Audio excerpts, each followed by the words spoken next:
What is going on, everyone? Kale, how you doing this morning? Doing all right this morning. How about yourself? It's Well, it's a morning. or is that Yeah, a? it's I was so gonna far say it's it. a lot better than yesterday. I can tell you that. I am still reeling in disbelief from the way that game went yesterday. So we'll get more into that after, I guess. Yeah, it was unfortunate. We did definitely the Bills did not play their best game. I mean, that was probably honestly one of the worst games I've seen Josh play. And Yeah, I really. there were five turnovers, and the one at the end of the half, that one was awful. So we just didn't play well. And then, there were some calls. There's calls in every game, I guess, but there was one in particular with the Brandon Cooks catch. I just don't understand why that wasn't, why was that not reviewed? I know McDermott from the Bills actually called a timeout, to give a little bit more time. And it is what it is, right? So it's a football game, and I think there's more going on than just football sometimes, but it is what it is. So, but hopefully next year, I feel bad for the players. They put their hearts out and just didn't get it done. So, but it's been, and then the team that beat us, Denver, they just lost their quarterback too for the year. So now they're going in to face either Houston or who are they playing? The Patriots. And I think that game is going to be a disaster for the Patriots personally. Houston's defense is that's a sick defense. So it'll be interesting to see how that game goes. But hey, I know we've got a really special guest. I'm not sure if you guys picked up on it with the thumbnail. We had some Easter eggs in there with some of the special uppies. So without further ado, let's bring in Mesme.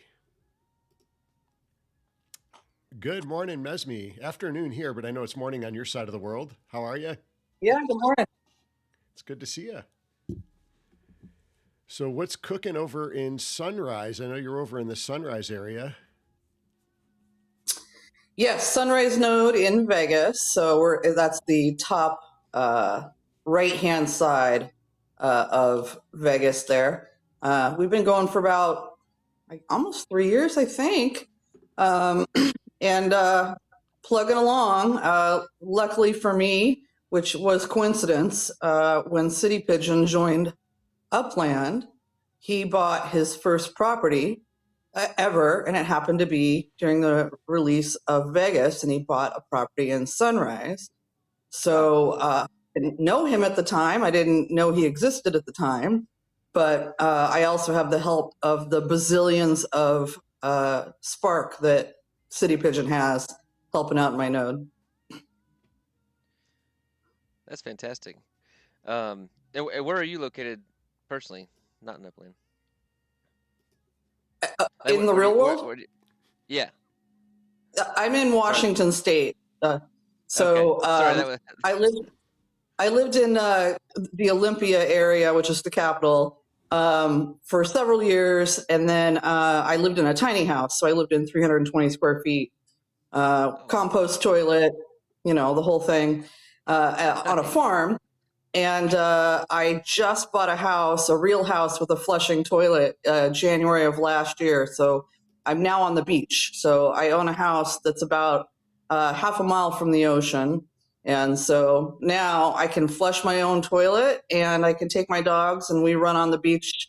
Well, I don't run, they run on the beach as much as we can. So. Oh, that's super cool. So now the Congrats. place at the beach, is this a small place too? Population 7,000. So it's anything that's on the beach is going to be a tourist town, but we're kind of hard to get to. So, and the Washington State beach line, like people aren't out there in a bikini trying to get sun. I mean, we don't get that kind of weather here. So, it's mostly people just taking a little stroll. And it's funny, like even in August, I'll take the dogs to run on the beach, and there's a part of the beach that's designated for off-leash dogs. And even in August, when you've got all the tourists here and all the people that live here, I've never seen more than 10 people at any one time on the beach. Dang, that's awesome. So how far are you from like the Seattle area? So Olympia's the capital, and Olympia and Seattle with traffic, they're about 3 hours apart. Mileage, it's not that much, but with traffic, they're about 3 hours apart. So, and I'm now an hour and a half west of Olympia. So it would take me it would take me 5 hours at this point to get to Seattle. It's closer to actually get to Portland, Oregon, which is where my mother lives, than it is for me to get to Seattle. I've always wanted to get out to Seattle. There's a really famous grave site out there that I want to go visit one day. And I definitely want to make it out that way at some point to do that. So, KO, have you been out that way? Home of grunge, right? Yeah. Yeah, absolutely. And I did. I actually had a cousin that lived out there for a few years, and we visited, and I got to see Bruce Lee's gravesite out there. And, oh, you did? I loved it. Yeah. You never told me that. Yeah. How did that not come up in conversation ever once between us? I don't know. It was like 10 years ago I went there. I guess you didn't want to rub it in, right? Is that what it is? Yeah.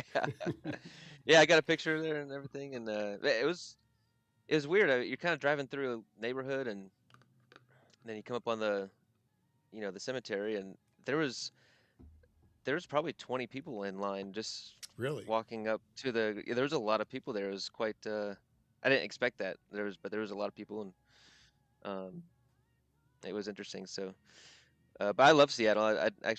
We had spent a few days there and had a great time. It was beautiful, a little rainy, but it was good.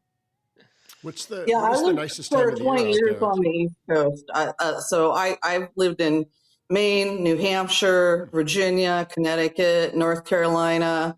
I sold craft beer for many years. So I sold craft beer in DC and West Virginia. And so the one thing about being out here, which is, I'm not a fan of, but there's nothing you can do.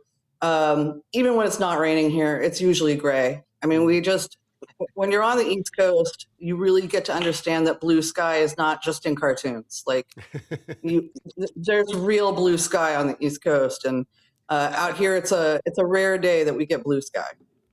Which part of North Carolina were you in? Were you on the coast? I lived about 40 minutes west of Fayetteville. Oh, okay. Pinehurst Resort, the famous golf course there. I was near Pinehurst. Okay. I worked for a brewery that was out of North Carolina, and Foothills Brewing. So I sold beer for them. Okay. I sold beer for them from South Carolina all the way up through West Virginia. So. Oh, wow.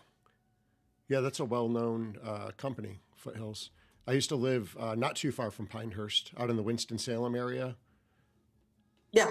Yep, so that was nice. Have you ever been to up in High Point, the furniture show?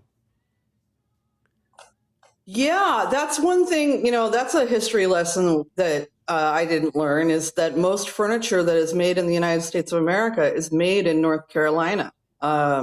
So they have some really famous furniture makers out there, and the furniture is like made with real wood, like actual trees and things, not like made from China stuff. So it's got I had no idea that was a thing. I lived there for 3.5 years. And when I learned that, I was like, wow, like how come none of us know that? Like nobody learns that, but I think it was pretty cool. Yeah. I had no idea until I was in that area. And I was running a store at that time, a grocery store actually. And they had told me, your sales are definitely going to be down this week. It's, furniture week or whatever. And I was like, I didn't even know what that was. And man, we were dead that week. It is a major event. I mean, people go and they just party and they have things catered, and I've never been. I would love to go to experience it, but it sounds like it's just a great event. And did you ever work out there with Foothills? Because I know that's pretty big with the wine and beer industry, I think. So work is an interesting term because my job was to sell beer. The other part of it was I worked festivals. I worked beer festivals. And so I would go to a beer festival and serve people beer for 8 straight hours. And so did that there. And then also like I would go into bars at night, and hand out samples of beer and give away free t-shirts and stuff. So, my quote unquote working when I was in the beer industry, a lot of it was partying. Yep. with people. Well, and that's how it is with Awesome. that industry, though, because I worked security in a lot of bars, back home when I was in college and before, and started that at a pretty young age, actually. And it turns into a big party. It does. So it can be very lucrative too, though. Back in the day, it was. I think things are changing a little bit with that industry, but it was definitely a fun industry as a young person. Yeah, I got out of it. Like I got out and then moved back to the West Coast, and I grew up in Portland, Oregon, and out here, we call it God's beer country. I'm a beer geek through and through, always have been. I was drinking craft beer at 14 at high school parties. Like craft beer and me go way back. And when I came back, I looked around and I went, "Oh my God, it's dead. It's dead. It's on its way out." And I was calling everybody on the East Coast saying to my friends, "You got to get out. You got to get out. It's dead." And they're like, "What are you talking about?" And within a matter of 9 months, I was right. And all of these breweries started shutting down, and people are going out of business, and people are losing their jobs. And yeah, and now like when you look at the numbers, the new quote unquote new generation, I never remember the XYZ numbers of whatever, but they don't drink. No, it's different. They're not drinking. So I just read yesterday there's an $846 billion collapse in the alcohol market because people aren't drinking anymore. So yeah, it's a different ballgame now. Yeah, it's a very interesting topic. I was talking with Gen X Jono. He's been on our stream a few times, and me and him collaborate on a few different projects in a Gen X event we do every year. And he studies those stats pretty close, with the different generations. And it's mind-boggling. It's just, it's crazy how much it's changed with the new generation. It's interesting. I don't know if it's more like the awareness of it, or it was different when we grew up. I think me and you are probably a little bit closer to age, and things were very different back then. There wasn't a lot of, I don't want to say there wasn't parental supervision. It was just a little bit different. We had a little bit more freedom. We didn't have, the digital leashes and stuff. So it was definitely a different time. A good time. It was a great time. It was just different. I'm convinced it's pot. I'm convinced that they do edibles and they smoke pot, and and that's why they don't drink. Yeah. It's not that we weren't doing drugs. I wasn't doing drugs, but it wasn't that I'm Gen X. People were doing drugs, but you still drank. You drank while you were doing drugs, right? So I don't know. Yeah, it is different, and you're right too. There's a lot more people that are doing the edibles, and a lot of them, it was a big topic here because they came up with, what is it, dry January or whatever. People stop drinking for January, and then they go buck wild in February. But they're all switching to the TCB or TCG. What is it? THC. Yeah. THC. Yeah. So the THC drinks, but is that any different, really? I mean, I don't know. So if you look at the stats, I am single-handedly keeping the beer businesses alive here in Johnson City. I know you're big into the IPAs, right? I like my beer. I like my bourbon. Yeah. Do you have what's your go-to, Mesme? So if I'm not drinking beer, I'm a gin and tonic girl. But beer, I run the gamut. Again, I worked for 3 different really major breweries in my life, and so I've been to over 600 breweries now, nationally and internationally in my life. I keep a list, and so it's not to me about the style. It's can something knock my socks off, which is rare. There's probably only 2 or 3 times a year I drink something that knocks my socks off, but I'm always looking for the next thing that's going to knock my socks off. So when we were doing our West Coast meetup in San Francisco, Alameda, one of the things I did before I met up with everybody was I hit the Oakland brewery scene, and I managed to get in 5 breweries before I met up with all the Uplanders. So I'm always just looking for something that's going to knock my socks off. And you're big into bourbon. What is your go-to drink? I know you like Guinness. I know you enjoy your Guinness, but what is your go-to? You're more into the IPAs too, right? Yeah, I mean, you have your just normal, I like the Sierra Nevada, hazy IPA. It's just easy sipper. But I liked a lot of the local craft beers. Mesme, have you ever been to Asheville, North Carolina? Oh yeah. I spent a lot. In fact, what was it? I want to say it was my 40th birthday or 42nd birthday. My friends from New Hampshire flew down, and I introduced them to Asheville. And oh yeah, I've drank in every Asheville brewery on multiple occasions. Well, and that's 45 minutes from me. So we go down there, every 6 to 8 weeks, and try the different breweries. And so I'm always trying new stuff too. I enjoy it. I think they have the most, craft breweries per square mile in Asheville. I think that's the stat, or whatever. So anyway, tons of craft beer around here, and I love it. But IPAs is what I tend to gravitate towards. I can't do sours. I haven't found a sour that I like. Do you like sours at all, Mesme? I love sours. Do you Love like sours. Yeah. I just can't get into it. I about every 6 months I try a couple just to see if things have changed, but for some reason that doesn't do it for me. I like the sours too. I frequent the sours. Now, Ko, when you were here in South Carolina, I had taken you to a local brewery here. We had the Green Machine one, and I don't even remember the name of it. Did you like that one? It had that crazy front can to it. It was like a Green black, Machine. silver, and green. I call it the Green Machine. It had a different name. I don't remember the name of the sour, but it was really good. If it was a sour, I probably didn't like it. No, okay. So you were just saying you liked it. Okay, I thought it was really good. It's hard to find. We'll get it once in a while at this one particular brewery.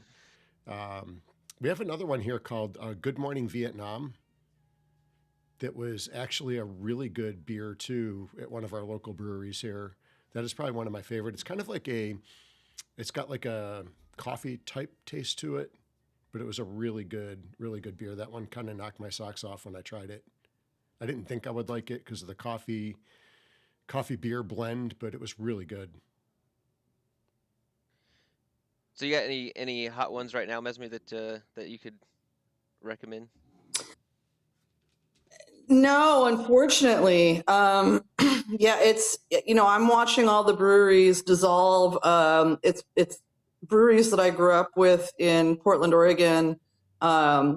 Meaning like, again, I'm in my 50s, are going out of business. And, it's almost on a weekly basis. So, what's also happening is people aren't really spending a lot of money and time to develop new beers because there's no market for it. So, no, the answer is no. Although I have some international trips planned, I travel as much as I can. And so I'm hoping that on one of those international trips, maybe I'll discover something, even if it's been around for 20 years, it'll be new to me. So, yeah. Killer. Well, I didn't realize all that about you, which is awesome. Glad we got into that. I'll actually be. I grew my own hops this year, and so I've got them. Thank you. Yeah, my mom picked up a piece of property next to her house. They had grown like a farm there, and they had grown their own hops for multiple years there, and so we kind of just took over. They already had the setup, and I was like, what the heck? I like beer, so let's make some. I have them vacuum sealed and frozen right now. So I'm planning here in the next month or so to start the process. But we have quite a few hops. I got like 10 gallons worth of hops and stuff. Nice. So, yeah, we'll see how that goes. It'll be my first time. And I know we met briefly in Vegas. Was that 2 years ago or 3 years ago? Yeah, two and a half at this point. Yeah. Good grief. Yeah. That was crazy. Well, yeah, I wish we had it was so busy. I wish we got to speak more then, but here we are now. Yeah. Yeah, I know. One of the things about Vegas, I mean, everybody agrees Vegas is great, and it is. Vegas is great, but it is not enough time. I mean, you get so excited to finally meet someone, and you might get 5 minutes with them if you're lucky. So Yep. I think that's one of the things. If they bring Vegas back, which I'm really hoping they do, if they bring Vegas back, I hope they extend it to where there's some more time built in for those of us, to get to really spend more time together, get to know each other more. I proposed that after the last one. I'm like, let's add a day. If people don't, if they can't stay, they can't stay, but it's just not enough time. Yeah, with all the events, and then if you go out to dinner, you can go out to dinner with some people, but there's a couple hundred people there. No way to spend time with everyone. So Yeah, Shaq, the furniture event is actually in High Point, North Carolina, I believe, not Asheville. Asheville's got a lot of cool stuff too, breweries and stuff, but two different places for sure. Asheville is much cooler than High Point. I'm sure it is. I'm sure. I think High Point's just known pretty much for the furniture market. That's like their big event. Yeah, I didn't even know what High Point was until I heard the furniture market come up, to be honest. So, all right. well, cool. I guess we As should Steve get was saying, into hashtag. Yeah. Okay. Let me get that set up real quick. Where is? And we can jump into some Upland stuff. Big Upland week this week. Yes, it was. All right, I'll get that hashtag going. And I appreciate your time, Esme, today. After we saw just how the Upland After Dark treated you with, we just wanted to show you what a nice, respectful, enjoyable experience would be. I appreciate that, but I do want you to understand that the reason they invited me on Upland After Dark is that Slack and I never agree on anything ever, no matter what. So they knew that was going to happen, and that was what they wanted to see happen. But it's so funny because he's such a nice guy, and I really like him as a human being. We literally cannot find any common ground on anything Upland related ever. As much as I hate to say it, Elslak is a nice guy. I did sit next to him at Vegas Live, and I was just, he was actually genuinely nice, and so I won't say that too many times, but don't want him to think I like him or anything. But no, he's super cool. He's just has no taste. He has his ideas are stupid. And he has no clue what's going on because, whatever he thinks is happening, he's wrong. So, other than that, he's a nice guy. Well, we can agree on all of those points. That's great. This will be a great show. Oh, and Happy MFers in chat. Happy, you were cracking me up Friday, dude. You missing your Upix this morning? Well, he was stoned. He said on the show, look, I am on drugs. And then they go ahead and they let him spend 1.5 million Upix knowing he is stoned. Holy cow, I didn't see that. I don't understand. Like with friends like that, you know what I'm saying? Again, Slack, really? Get your stuff together there, guys. Come on now. Oh, I loved it. I was there for the entertainment, for sure. All right, the giveaway word is hashtag craft beer. Oh, yay. We're going to make them type for this one. We got a long one this week. It took a minute. They changed a lot of stuff with the bot this week, I guess. Some new additions. I'll have to look at that. Very cool. Did you guys know that, what's his name? Snoop Dogg had a drink. He had a champagne. Did you guys know this? Doesn't surprise me. Yeah, I found this. I haven't tasted it or anything, but my wife said it was really sweet. Is it? Well, he's the 19 Crimes wine label. Is that what is that? Is that yeah? Was that 19 Crimes. It's called Kelly Gold. I've never had. I guess I didn't realize he had his own line. I don't know how. He's been in wine for years. I had no idea. Snoop's everywhere. He's into everything, huh? He's got a little metaverse stuff going on. He's got wine, music. Has he got a CBD company yet? He's everywhere. I'm sure he's got his he's probably got his own farm, growing his own stuff.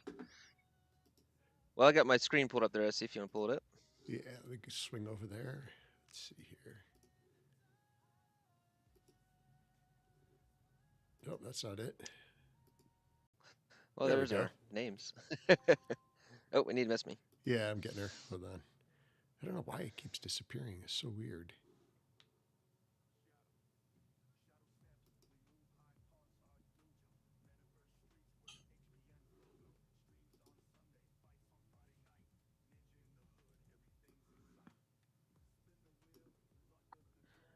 All right, we'll jump into what happened in Upland this week. There she is. I was pretty in tune with everything going on. Let's see here.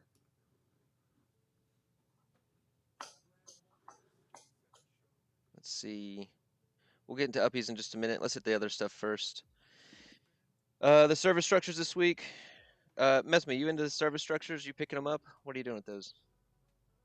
Well, I only have 36 Spark, so I always feel like I'm almost helpless. So yes, I bought a lot of them at the beginning. I've basically stopped. But because, if I want to build something, it's going to take me 6 months. I just don't have enough Spark. It does take freaking forever.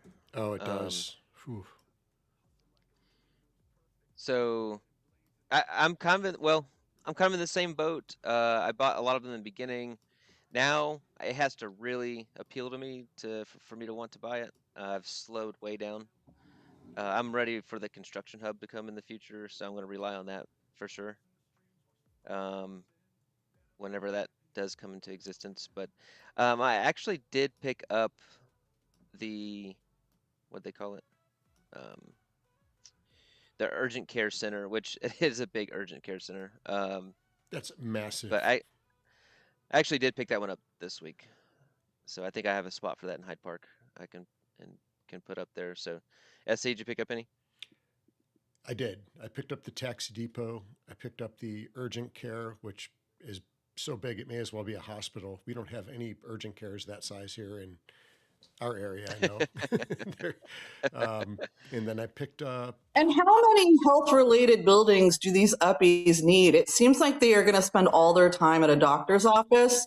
I mean, we have so many health things. I know. I mean, are they predicting these things to be a bunch of like unhealthy bastards or what?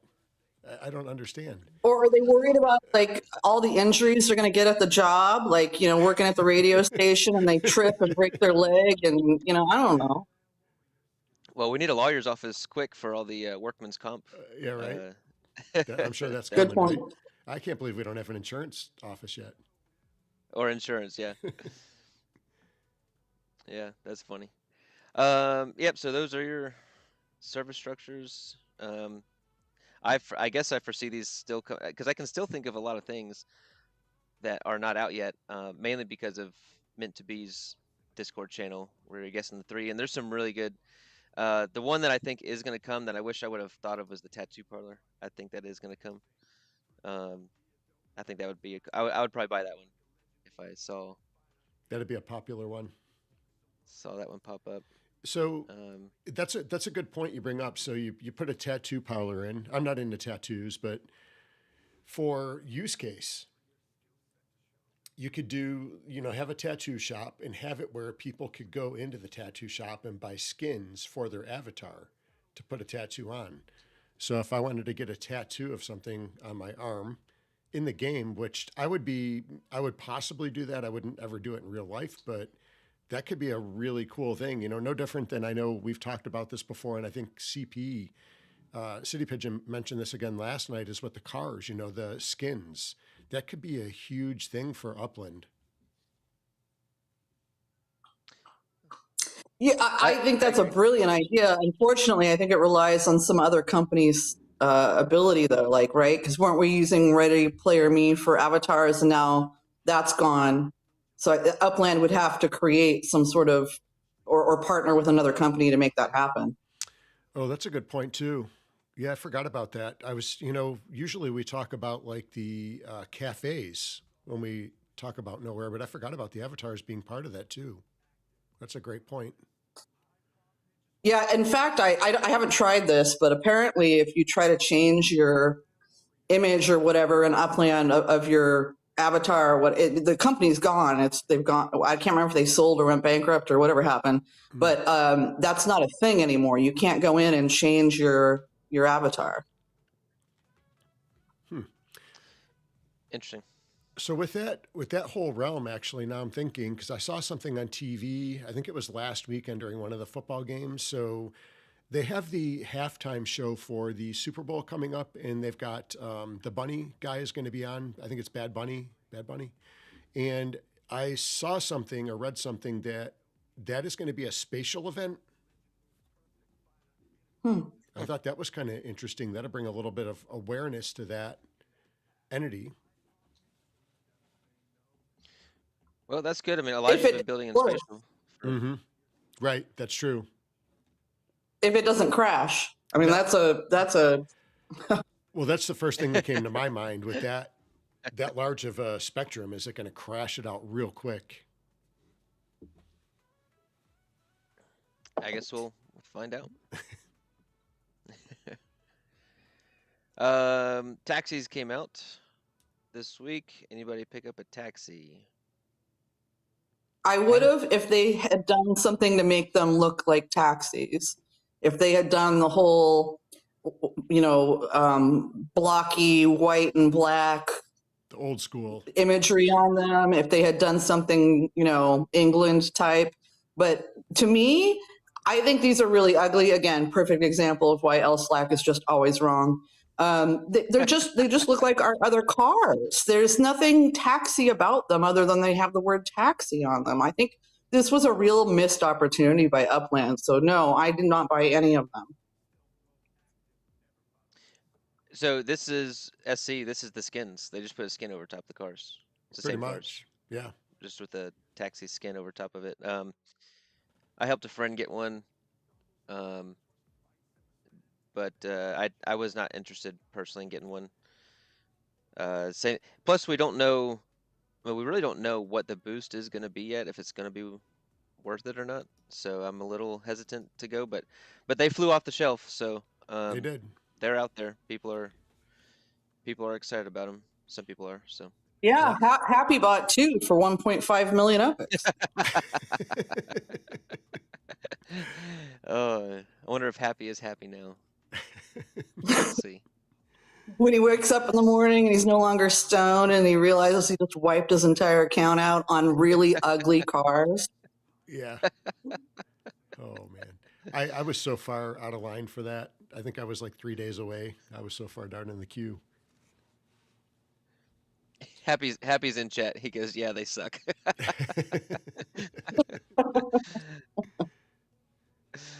Oh man. Yeah, they got to start bringing some utility to the vehicles. I mean, I feel like the trucks and the dump trucks and stuff. We should already have the utility for that. Seems like it's an easy thing to do, in my opinion, but maybe there's more to it than I think.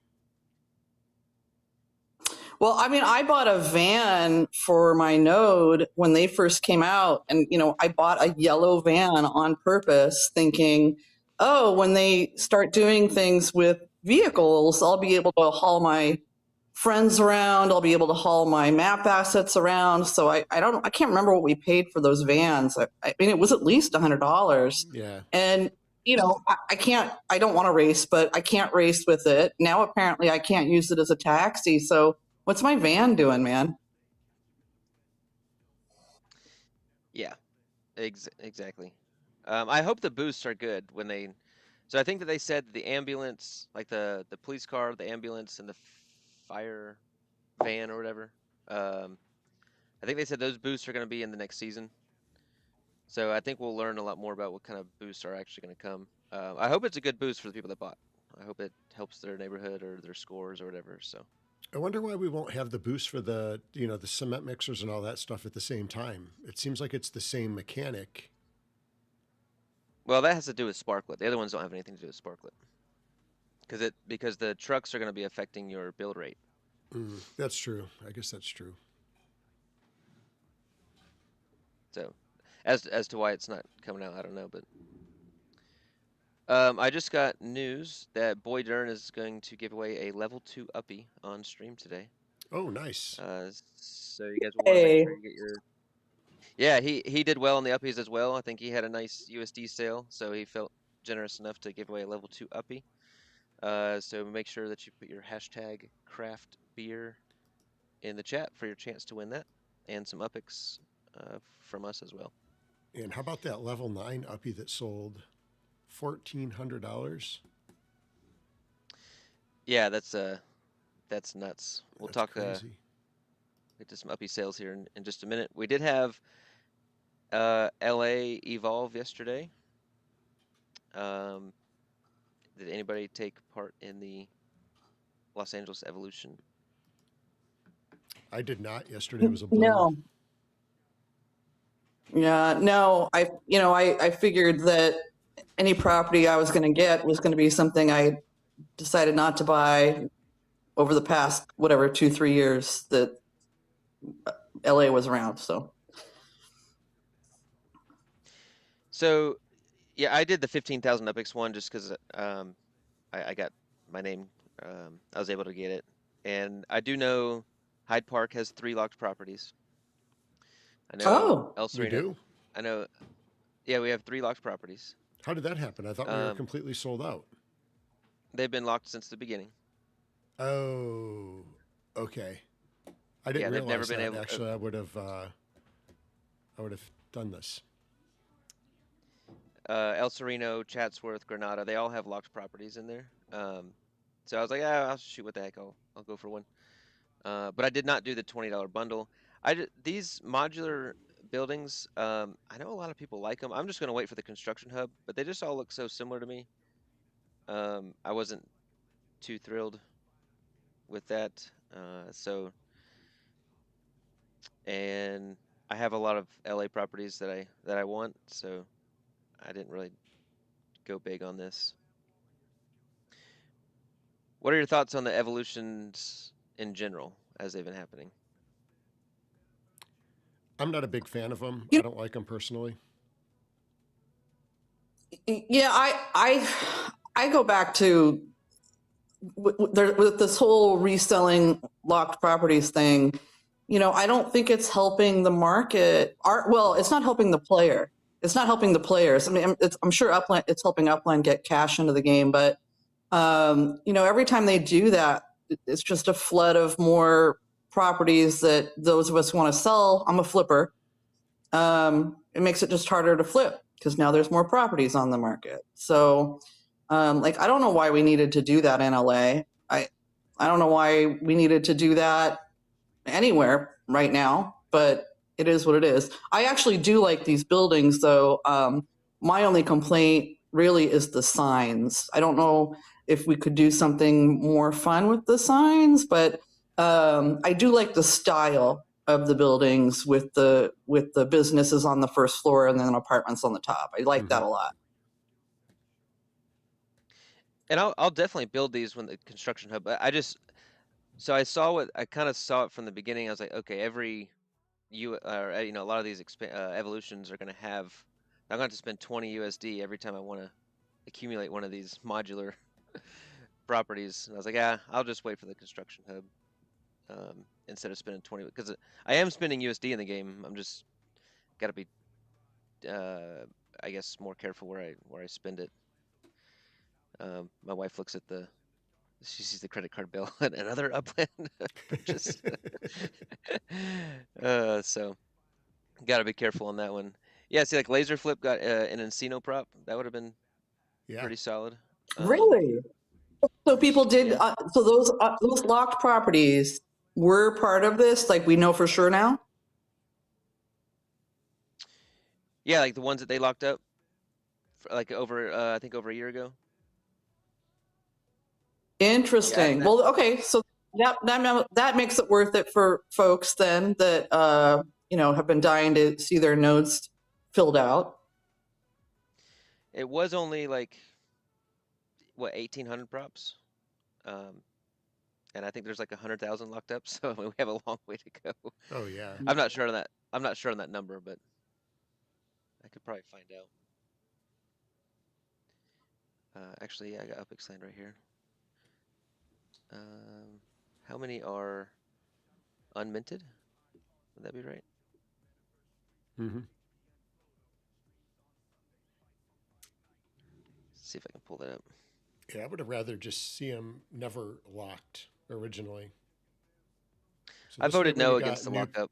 I did too. It's just, for new players coming in, if they want to buy a property somewhere, it gives them an opportunity to do it at least. Because now we've got, how many are left? You said 100,000 properties still? I threw that number out there. That's not accurate.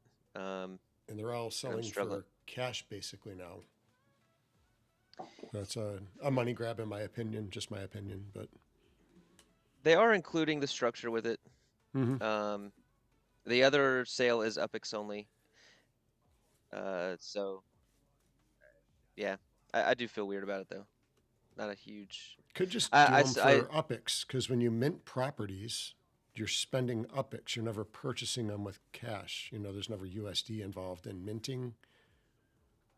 The way it was from the beginning, anyways. So I still I had an idea about a month ago. I would love to see. They give us a few days notice. They're gonna unlock LA for 24 hours and then lock it back up, and we can just go mint whatever we want, and then yeah, you get a 24-hour window, and then boom. I That would like to see something. great. I love that. That's a fantastic idea. Or even you could split it up, right? So maybe, with the different time zones and, got people all over the world playing. Let's say you have 100 properties and they're going to release all 100, slice it in thirds and do 30% at this time, 30 at this time, 30 at this time. Something to give a fair advantage for all the players all over that wake up different times. They're never going to do that. We have proof of that. I mean, I was convinced that when they released Australia, I was like, oh, Upland is finally going to allow those Australians to not have to get up at 3:00 in the morning to mint. Yep. And they didn't. So I was like, oh, okay, they're just never going to do that. Yeah. Yeah, for sure. I would agree. So I hope everybody got good props and enjoys their structure. If you guys participated in that. Let's see. I think that was everything except for the Uppies. Let's see, Blvd. Okay. Uppiemania, the U origin. I don't even know where to start. I guess we could start with, did you guys get, there was 2 packs. There was a $50 pack and a $20 pack. You got 3 in the $20 pack, 9 in the $50 pack. So the better deal with the $50. But did you guys get any of the packs? I bought a $50 pack, and I got mine so early that I actually had an opportunity to buy another, and I did not, which I should have, but I did not because I thought that's insane. So I ended up with the $150 pack, but I didn't realize how lucrative these were going to be. I got one of each. I was able to get one of each. I had a very early spot. I had to be like one of the first people in line for the bigger pack. And so I had anticipated getting a second pack, and I had left for work. I was driving, and I don't know if it was in every area, but I know it was pretty widespread. Our Verizon was out, so I could not use my phone. So I actually couldn't get in to get my second pack. So I was going to get one more of each. So I ended up with one of each. So I was happy with what I got. I think the highest level I got was a 4. So nothing, too crazy. I got, I think, a 4, a 3, and a bunch of 2s and 1s. So. And Messmate, you're a self-proclaimed flipper. So I think you had some good flips. You care to share those? Yeah, so my theory on these types of things, and always has been with Upland, is you got to get people when they're losing their minds because it's brand new and they get so excited. So, for example, during city releases, I will go mint things and then I immediately, like within seconds, I mark it up 3 times what I paid. And usually I will sell everything I minted before I ever leave a city. And because people are all excited, they're not thinking rationally. So when the Uppie thing came down, what I didn't know is, well, how do I know what I got compared to what other people have? I didn't know. So I didn't know what to do. Usually I would have bought them and then within 3 seconds thrown them up on the market because that's my style. Get people while they're losing their minds. But I kind of waited. It might have even been 24 hours because I started to see what they were going for cash. And so I had ended up with a 7 and it was either a 4 or 5, but I was like, oh, I'm putting this up for sale for sure. And then it was like, well, how do you know what to put it up for? So I put that, I put the 7 and the 4 up on the market. I got $300 on one and $100 on another. Within 12 hours. So I made $400 minus the 50 I paid. Nice. And I still have 2s and 1s. But now the question is, could I have made more money? I don't know. But I was pretty happy that, now that we're sitting here on Sunday, they're not moving anymore, right? People are done with the excitement of spending $300 on an Uppie. So you got to go. If you're going to do what I do, you got to do it right when the market is hot, before people are like, okay, I need to be rational. So I feel like I did it. I should have done it earlier than I did, and I might have been able to make more money. But I am happy. I am really happy with my $400. I would be ecstatic. Yeah, that's a great return. You kidding? You also run the risk of, so I'm big into crypto, and I have forgotten about trying to nail the bottom and trying to nail the top. I try to DCA in at the bottom, DCA in out of the top, and so I mean, if you get greedy, maybe you wouldn't have made the sale, right? But you got heck of a profit. I mean, off of 1 Uppie or 2 Uppies, you still got more, and then. What's going to happen 6 weeks from now? All these prices are going to be dropping. Oh, 100%. Like if you were going to do it, you're too late. Basically, I was like, if you wanted to make some real money off of this thing, you're too late now. Yep. But what's funny is the one I sold for $100. The person that bought it immediately put it back up on the market for $220, and I watch it every day. It's not moving. It's not. Nobody's buying it. So, I think I did the right thing. I think I priced it right, and I did the right thing, and I did it at the right time. Yeah, absolutely. I think that was a big win. And vape, yeah, I saw the same sale. There was a level 9 Uppie that sold for $1,400 USD. Ugh, that just hurts my stomach thinking about that. That's crazy. I hope that holds its value for that player and it does great. I am a little skeptical at that price over time.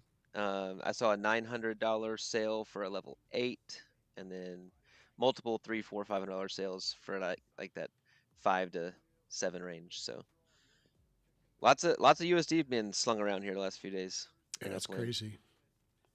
And the thing is I think they've already announced there's going to be another sale, right? Oh yeah, like if you go to the Uppiemania website, or I don't, what are we calling it? The Uppiemania page. I mean, you can see all the Uppies that are there. How many have already been put out onto the market? How many are left to be put out on the market? I mean, this is in no way the end of this, and like the fact that they even list like, oh, well, there are 6 of these on the market, but there's still another 14 to be released into the market. I mean, we can see where this is going. And listen, I have no complaints. I'm not saying this is good or bad. I'm just saying that if you really wanted to make cash, it was this first release, because after this, I don't think you're going to see those kinds of sales anymore. Yeah, I agree. I don't think we'll see them as high. But Vape brings up a good point: is people don't want to spend their sparklet too for merging. So, and we don't even know what that amount's going to be at, do we, for the sparklet spend? No, Yeah, that's no. the big question. Yeah, because I'm not big on spending my sparklet neither. I did a little bit for seeds, at a good price, but I'm just not in. I just don't want to spend my sparklet basically. And then the other side of this, I don't know what other games you guys play, if any. I'm really not a gamer person. But the idea that you would destroy a first of its kind uppie to merge it into something else, it seems counterintuitive to me. It feels like, wouldn't the first of its kind first release uppie be more valuable a year from now than if you merged it? If somebody can help explain the mentality there, that would be great. Yeah, I'm on the same wavelength as you two. I don't like to burn stuff at all for the same exact reason. That's where my brain goes, anyways. But I guess there's benefits. I just don't understand those benefits, and I'm not a big burner. Speaking of burning, did you guys get your free uppie for burning your pass? No, they said that they weren't going to release those for another week or something. Somebody posted, I think it was Tati posted that they're delayed on that. Okay. The screenshot's already taken though. That's done? Yeah. Yeah. So I don't know. I bought a couple passes. I gave one away, I think, and then sold one. I don't remember if I burned one or not. I've got one left, and I was trying to find out if I burned it. Is there a way to find out if you did burn the pass? You'll have an email. Oh, yeah. Every time you burn. That's right. You told me that. So you have to go back to the date, about 6 weeks ago. Sift through 100,000 emails because I don't erase an email. Just go to your search bar and type in Upland, and then all of your Upland only emails will pop up. Oh, that's a good point. But every time you burn something, you get a notification through email that you burned. So they do track that. And if you didn't, it's too late now as far as getting your uppie. So back to the burning, I think you guys are absolutely right. The U Origin uppies, I think, are going to be the most valuable. I hope people burn, because I'm not going to, because it's just going to dwindle the supply. And you're going to have people that are just obsessed with getting their higher level uppies, which is fine too. Everybody's got their own agendas and style of play. But I think you guys are right. So I'm going to hold on to my U Origins. I was considering flipping because I've been Upland long enough. I knew I could probably flip, wait 6 weeks, and get it back for a cheaper price. But I was like, I had a busy week. I wasn't able to sit down too much, and I was like, I'll just hold on to them and play the long game with them for this run around. They're the first ones. There got to be some kind of good value to them, right?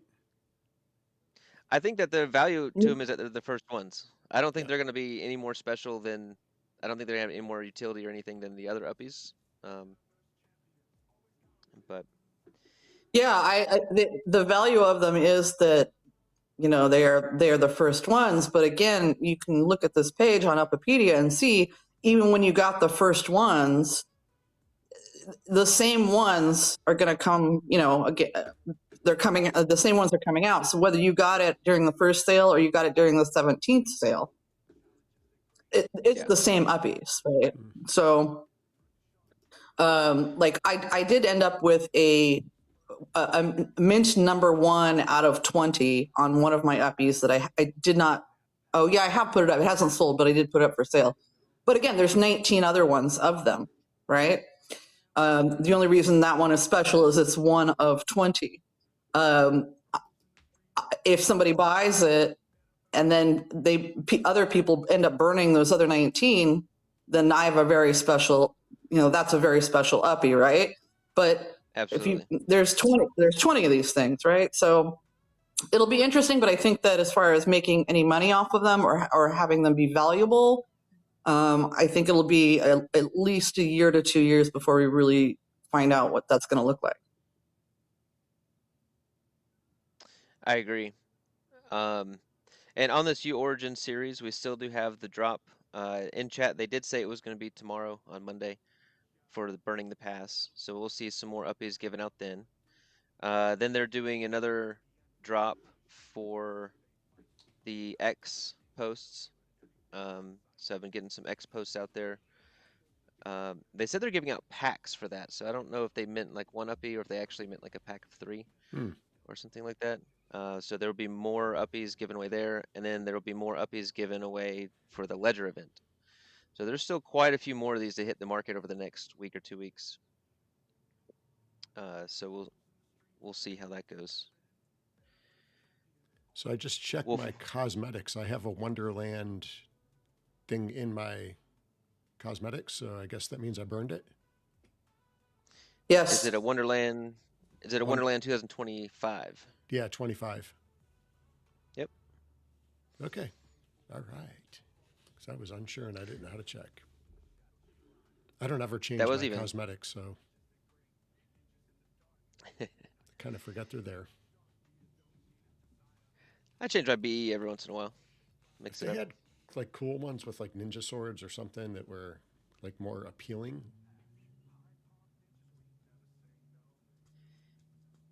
Yeah, now that is one thing you and L-Slack do agree on there, I see. That's a rarity. He has no taste. I mean, the thing that he thinks is good looking, he has no taste. None.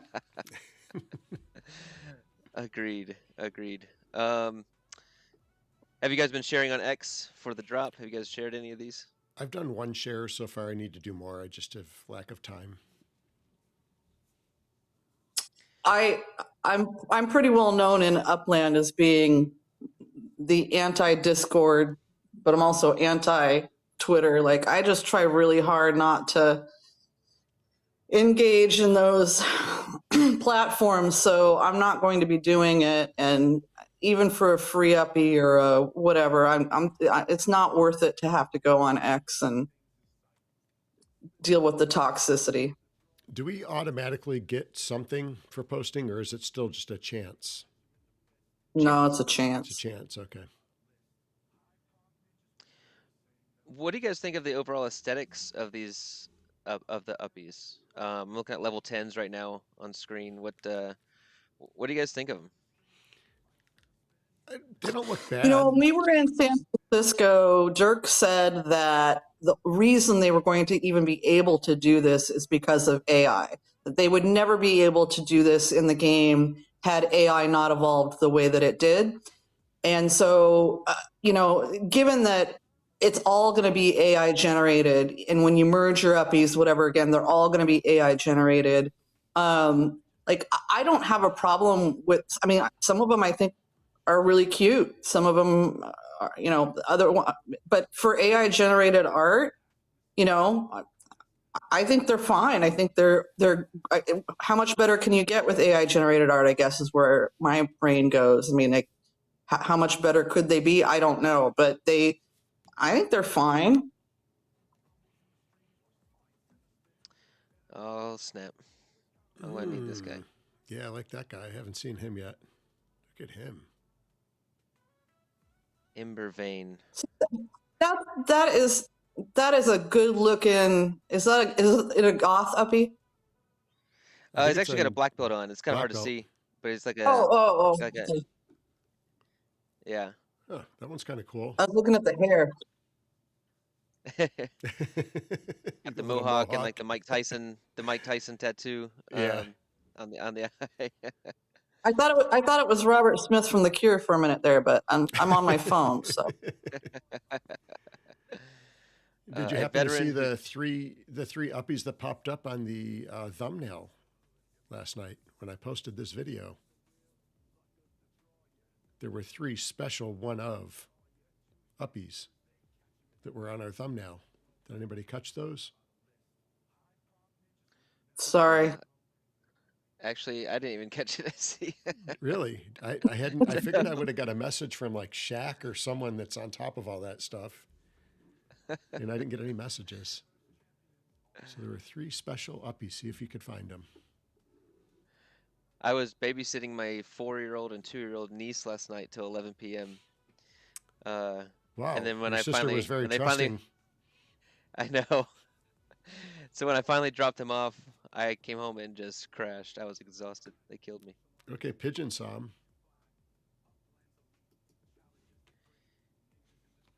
Yeah, I think overall they're cool. You know, as to your point, Mesme, on the speed of things, I can 100% agree. SC and I have been putting together our card game for Hyde Park Ninjas, and artwork is the hardest thing to gather quickly. It is the slowest part of the process. It's taken us over 2 years of getting authentic hand-drawn art for all of our pieces. And so I'm it's a two-edged sword, you know, double-edged sword, but because I am glad that Upland can move faster. Could there be some cooler stuff without AI? Maybe, but we might be waiting for 10 years. Mm-hmm. Yeah, that's true. Right, and again, the whole the merging thing. I assume that with AI, that's done in half a second. Unlike, you know, if you had to rely on somebody to come up with something, right? I mean, you know, so. My thought on that is that I think you're just going to merge two level 1s and get a random level 2. I don't know that it's like that's already in stock. You know, Oh, already. that never occurred to me. That is not how my brain looked at it. That never occurred to me. That's so I don't think like whatever 2 you burn, I don't think that matters. That's just my opinion. I don't know, but that's just how my brain thought of it. It's like, oh, okay, you're just gonna burn 2 to get, you know, a randomly selected level 2 that they already have created in stock, and then boom, you get it. Oh, I thought that you burn two and then they meld together, and now they've got a hat and a ball that they didn't have before, but it's two uppies that now look like each other. But I see where, okay, never occurred to me. City Pigeon agrees with that one. Yeah, yeah. I think that would be a lot to be able to actually combine 2 pictures. I think it's doable.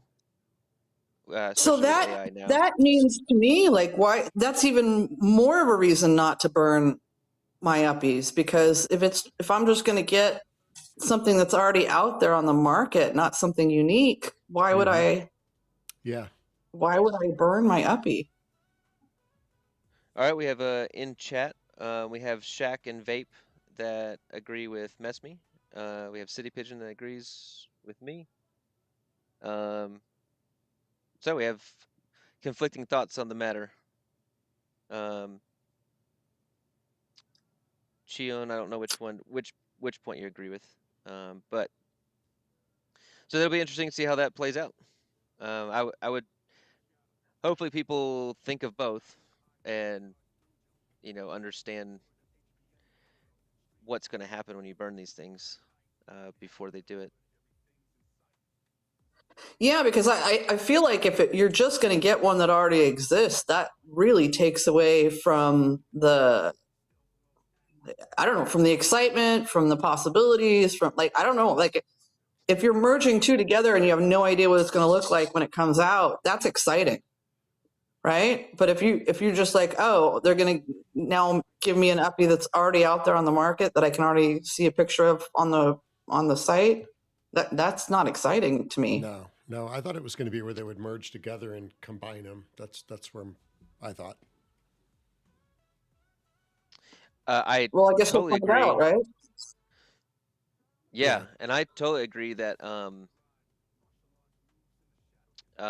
it would be much cooler to have them actually merge. There is a good point, because after level 5, they are 1 of 1s. So maybe they are going to be merging. Because all the way through level 4, there's multiple mints of each, and then once you get to level 5, it is actual 1 of 1s. So maybe they all will be merging them together. I don't know. I mean, with AI, again, it doesn't take any work for them. It's not. Should be easy. You know. Well, X1, if you listen, if you could drop a hint in chat or a comment after we show, that would be awesome if we could get some clarification on that. Or if you are up and at 'em, I can send you a link and bring you on. Chat live.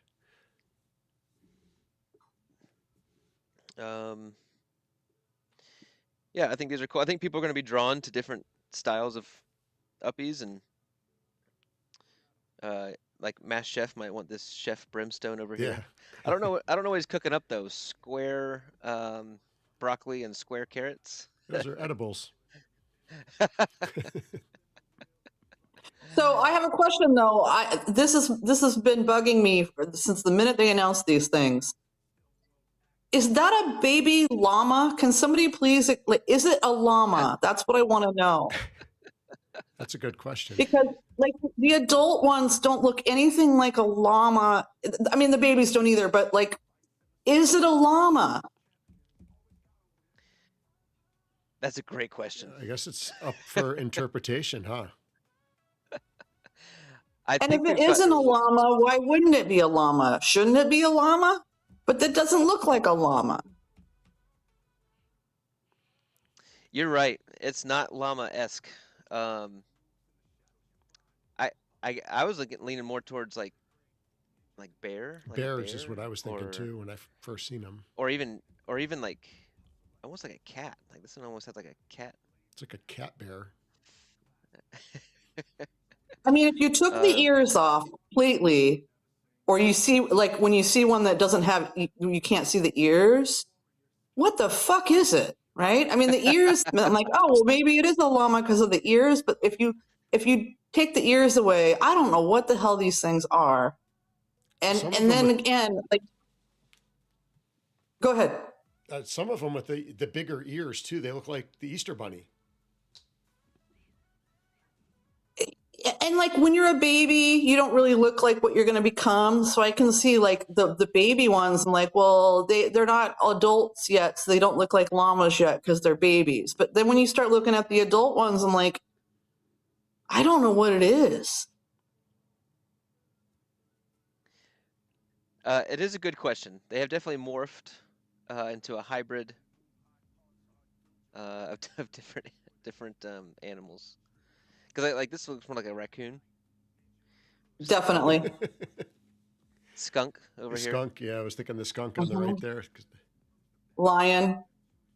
Lions, yep. Mob boss.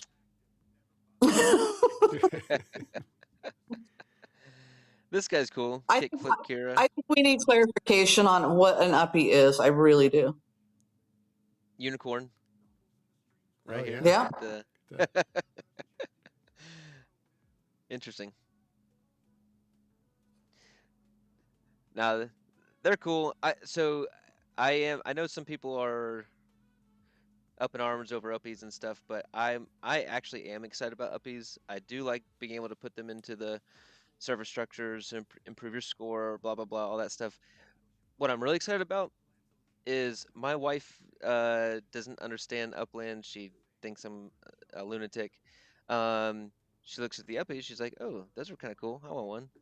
And I'm like, okay, something that draws her attention in. She plays like a Candy Crush game, or I don't know what the heck kind of game it is, but I have no complaints. But we were going over stuff, like for the end of the year. She spent like $120 last year on like a Candy Crush game. Right, that's for the year, not So I spent that last month in Upland. I have no issues with that. But I could see her dropping $10-20 on an uppie that she wanted, right? For her server structure, just to collect or whatever like that. So I don't know. I just felt like it was drawing in. That was one of the first things that has drawn her attention into the game. Was like the uppies.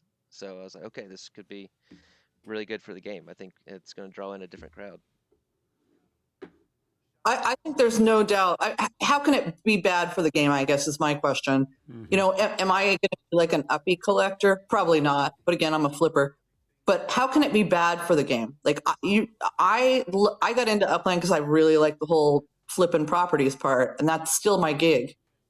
But if people want to buy and sell these trading card thingies, go for it, man. Like, it doesn't hurt my game at all. It doesn't hurt my property selling and all that. Like, I just don't see how this is a bad thing. I really don't. No, and I really like the variety too, because it hits every different type of person, you know, whatever you're into.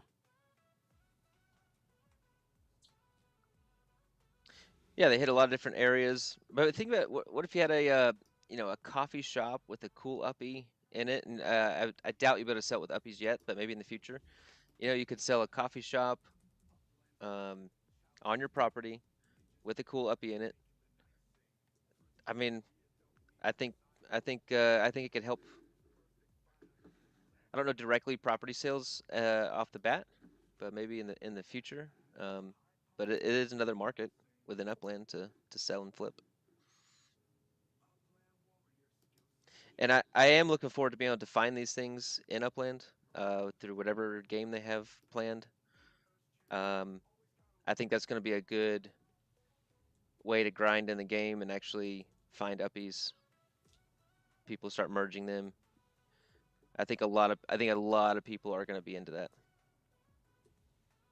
There's a lot of confusion out there about exactly what this other game is, and there's definitely there's not clarity on this.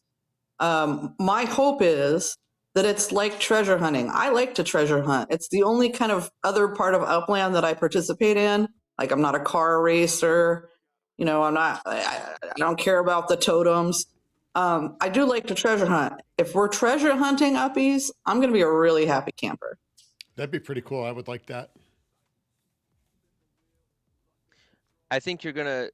My thought is you're gonna treasure hunt. Maybe even not treasure hunt. Just send to different properties. I think I think they're gonna be randomly in Upland.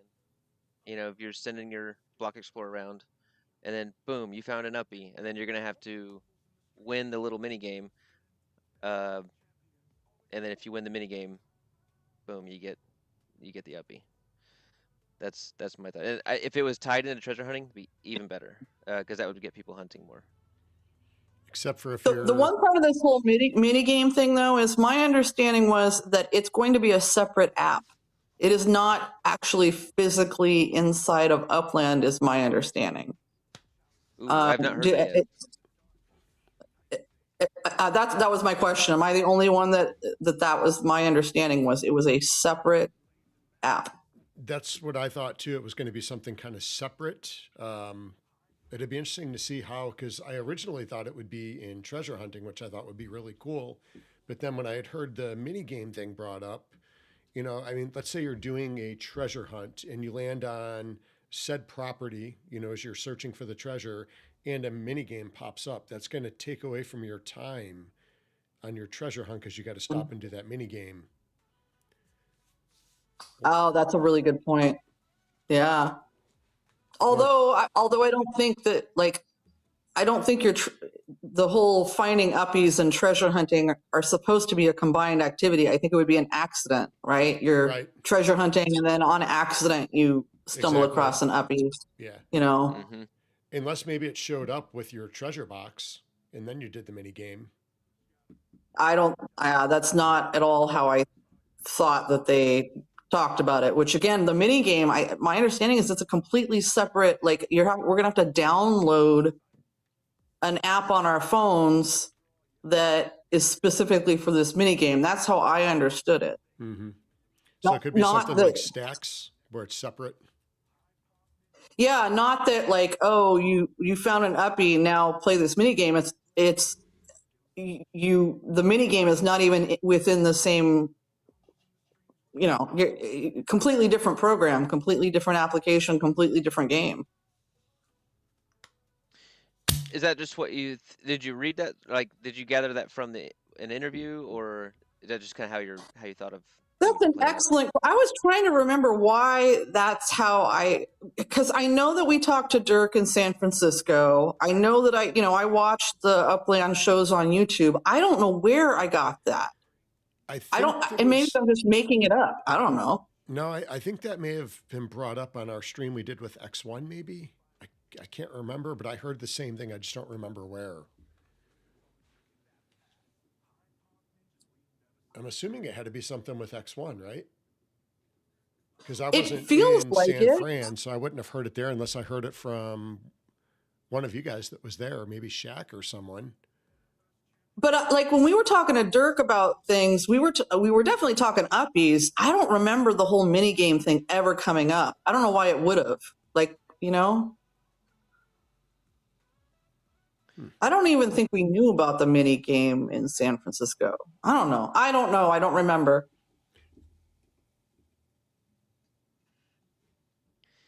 Interesting. I do hope that it's not too crazy. I hope it's just, fairly simple. I don't mind it if it's like a little difficult, like you got to pay attention and actually try. Like there's a possibility you won't get the uppie, but otherwise they just hand it out for free. But I just hope it's not too complicated. Going to a different app sounds a little frustrating to do that, to get the uppie. So I hope it's in game. Well, But I and mean, I then guess again, L Slack is never correct. He's always wrong 100% of the time. But he seems to think that the separate game doesn't give you the uppie. It like gives the uppie food and like stuff, which again, he's always wrong. I heard, You know, I heard him say that. I disagree with that. yeah, because he's never been right ever about anything ever. So, but I also don't think the mini game is about finding uppies. I don't know. I think it's so confusing. All I know is somebody finally clarified the mini game is troves. It's called troves. Oh, that is the name of it? Yes, and what we're looking at right now, these are called uppies. So troves and uppies are not the same thing, although somehow they have some sort of tie together. Okay, I think I have a pretty good handle on that actually. Okay, great, go for it. Not 100%, but our service structures are going to produce troves. Okay, so a coffee shop will produce caffeine or energy. Okay, a supermarket will produce food, and you're going to have to send to properties within Upland. So like when a trove, I don't know, let's say every 12 hours or 24 hours, like your supermarket will produce a trove. Okay, so you send your block explorer to the supermarket to collect the food trove, because you're going to need to keep like your uppies will be hungry, and so you'll collect the trove, give it to your uppie, and then your uppie is no longer hungry. And so on, like and there'll be, so building service structures right now is going to be beneficial for your neighborhood because people are going to be sending to your neighborhood to collect these troves to keep your uppies happy. Let me know in chat if anybody agrees or disagrees with that. That's how I have taken up troves. Okay, so the mini game does not have anything to do with troves. In my opinion, nothing to do with troves. Okay. So okay. All right. Troves equals uppie weed, Chion says. So yeah, the hardware store will produce a hammer, and then you'll go collect the hammer trove for whatever reason your uppie needs that, and you'll give it to. And troves will not. If I think it said in the article, like you can't sell troves. You can just collect them and then give them to your. It's like resources for your uppies, basically. So can you use those uppies with trove hammers or whatever, and then take them over to your properties to help build and bring your spark down? No. No, because they're babies. These are babies. They're not going to be working for like the next 10 years, right? I mean, that's the other part that's so confusing to me is like, there's no way you're going to have a toddler working on construction. That is a lawsuit waiting to happen. So how long is it going to be before these things actually do us any good? I was employed pretty young. I was actually put I to was work too. at a pretty young age. So I'm gonna put these babies to work. I'm putting these uppies to work. Level 1, level 10, I don't care. The elderly, the babies, they're all working.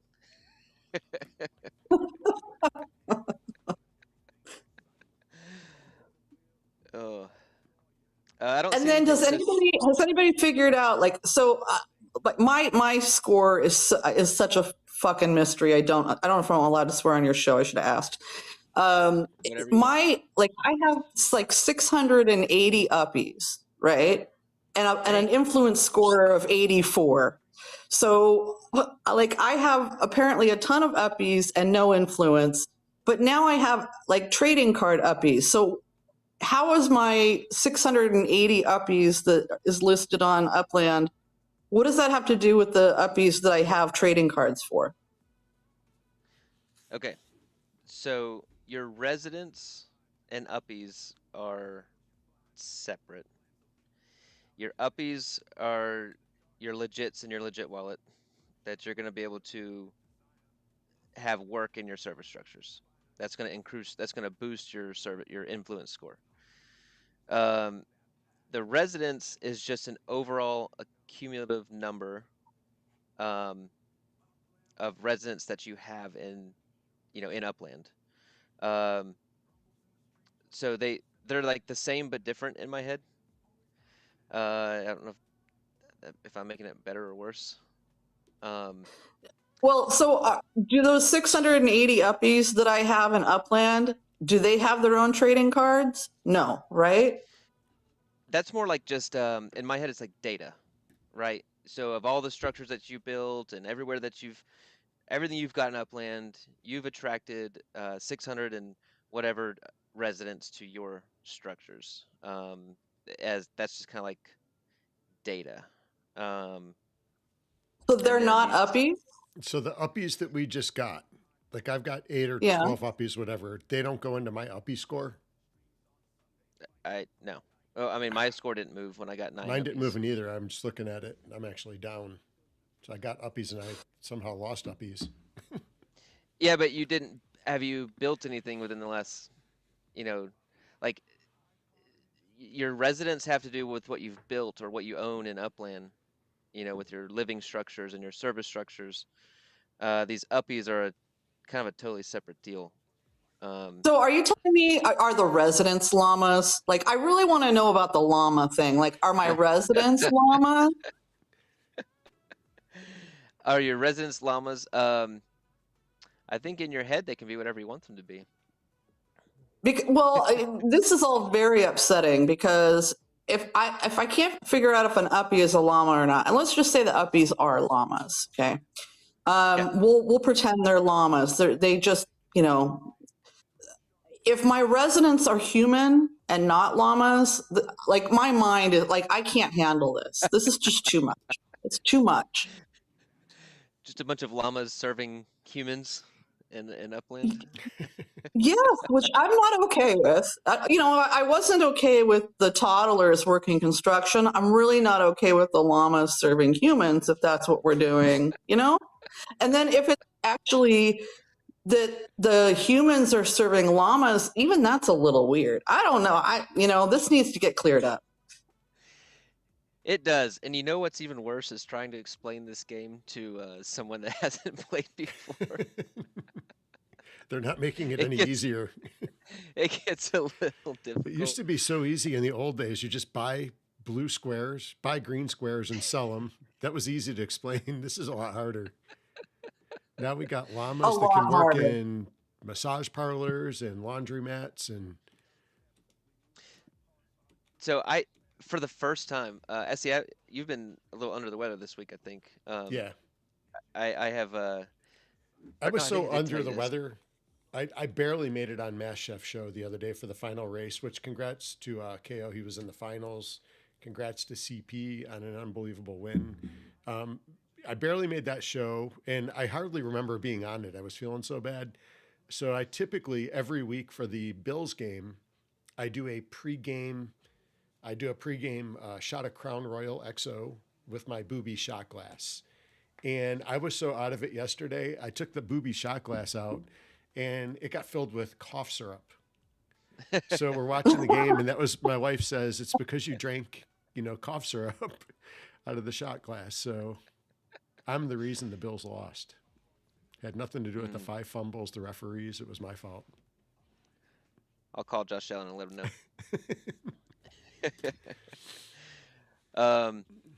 Where were we going? Where were we? Oh, I was going with. We're talking about llamas. Llamas, okay. Yeah, so I actually introduced someone to Upland the other day. A guy that does jiu-jitsu with me, and I realized he actually, I guess I could say, I mean, he works actually for Cardano, for Ada, and I didn't realize this until. So I was like geeking out with him because whenever you try to talk crypto, is like none of my friends like crypto, and every time I bring it up, they get so annoyed, and so I don't talk about it anymore. And this guy said he works in blockchain. Turns out he works on a Cardano project and stuff like that. And I was like, oh my gosh, I can talk crypto with this guy. And I asked him if he played the blockchain games or anything like that, and he said a little bit. So I introduced him to Upland, and he actually thought it was pretty cool. And the first thing he said, I showed him Uppies, I showed him cars, I showed him map assets, like in a matter of 30 seconds. First thing he says was, he goes, these are all NFTs in your wallet. And he goes, this is what we need to get it to normal people. He goes, this is great. Like he absolutely loved Upland, because he believes in blockchain for the future and all this stuff. And he was like, he goes, how many people are playing this game? And, and I told him, and he was like, this is fantastic. People are buying NFTs. They don't even know it. And he thought it was really cool. So that was actually a little promising because most people I show it to are like, what the heck are you doing, dude? Well, it's crazy. We don't talk about NFTs at all, barely. We never really talk about NFTs because they've gotten such a bad name. But, we've been saying this for years that we've been talking about them. NFTs are not going anywhere. They're going to be here. And I think, KO, you just said it is, people are buying NFTs and they don't realize that they're buying NFTs. And this is when it's going to take off.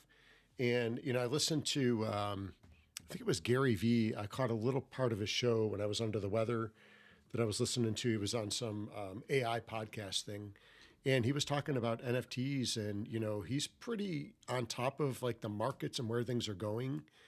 And he was, speaking about NFTs as well and saying they're definitely not going anywhere.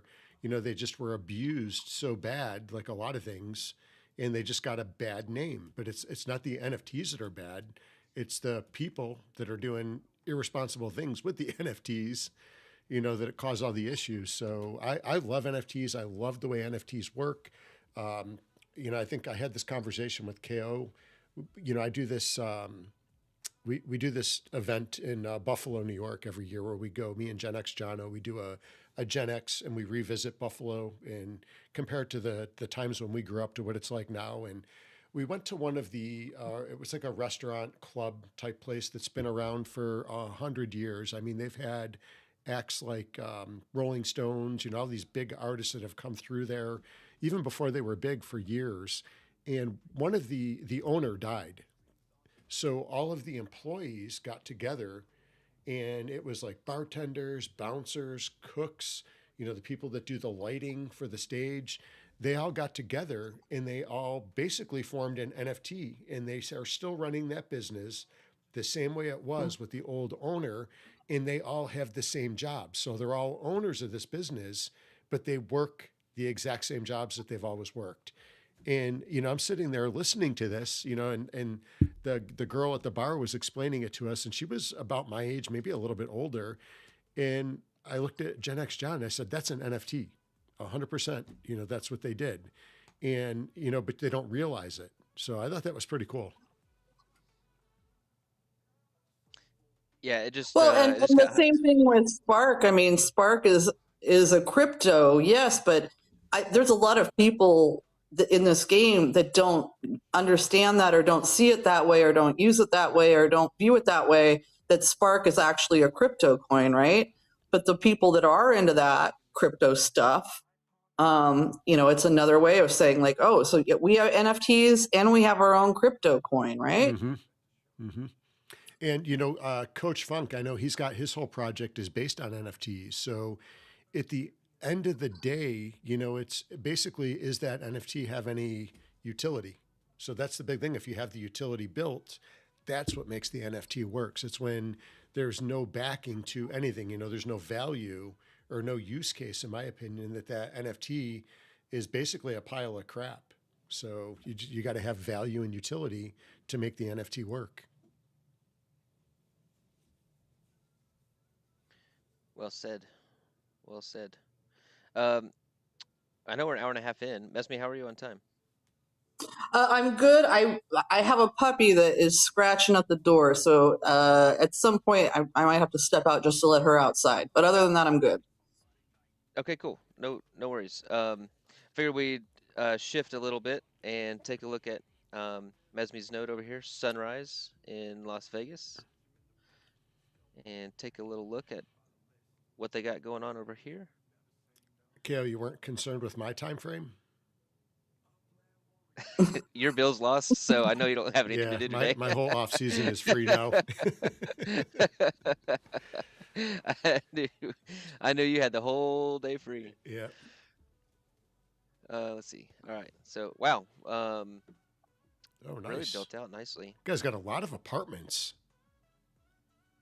Yes, and they tend to be all, we have clusters of apartments too. So yes, there's apartments scattered around, but then we have people who built like clusters of apartments all in the same spot too, which is pretty cool.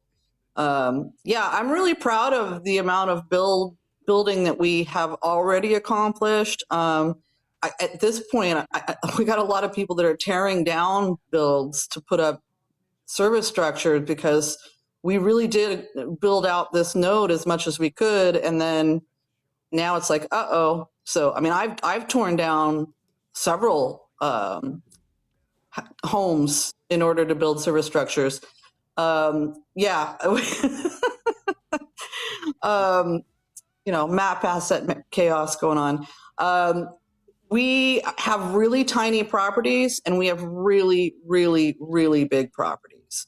So it's definitely a mix. I was telling you guys before we came on that unbeknownst to me, because I didn't know him at the time, we have City Pigeon's home address, but I didn't know anything about City Pigeon, and City Pigeon wasn't really City Pigeon when we started this node. And I met him along the way and then found out he was in Sunrise. And so we are home to City Pigeon, which I think is more impressive than Mesme as a node because he's become a much bigger deal.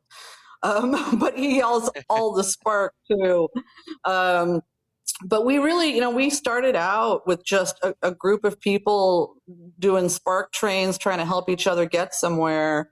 My node partner, Nomadan, lives in Bogota, Colombia. I actually, after we partnered together on this project for a year, I flew to Bogota to meet him in person. Wow. Wow. He's a fantastic guy. And we get along really well. And we're kind of like yin and yang. Like he's super optimistic. Everything is fantastic all the time. Everything Upland does is great. I'm more of the pessimist. He's the dreamer, and he's very involved in the artist community in Bogota, and he does a lot of talks and presentations about how things like Web3 can help artists expose their work and grow.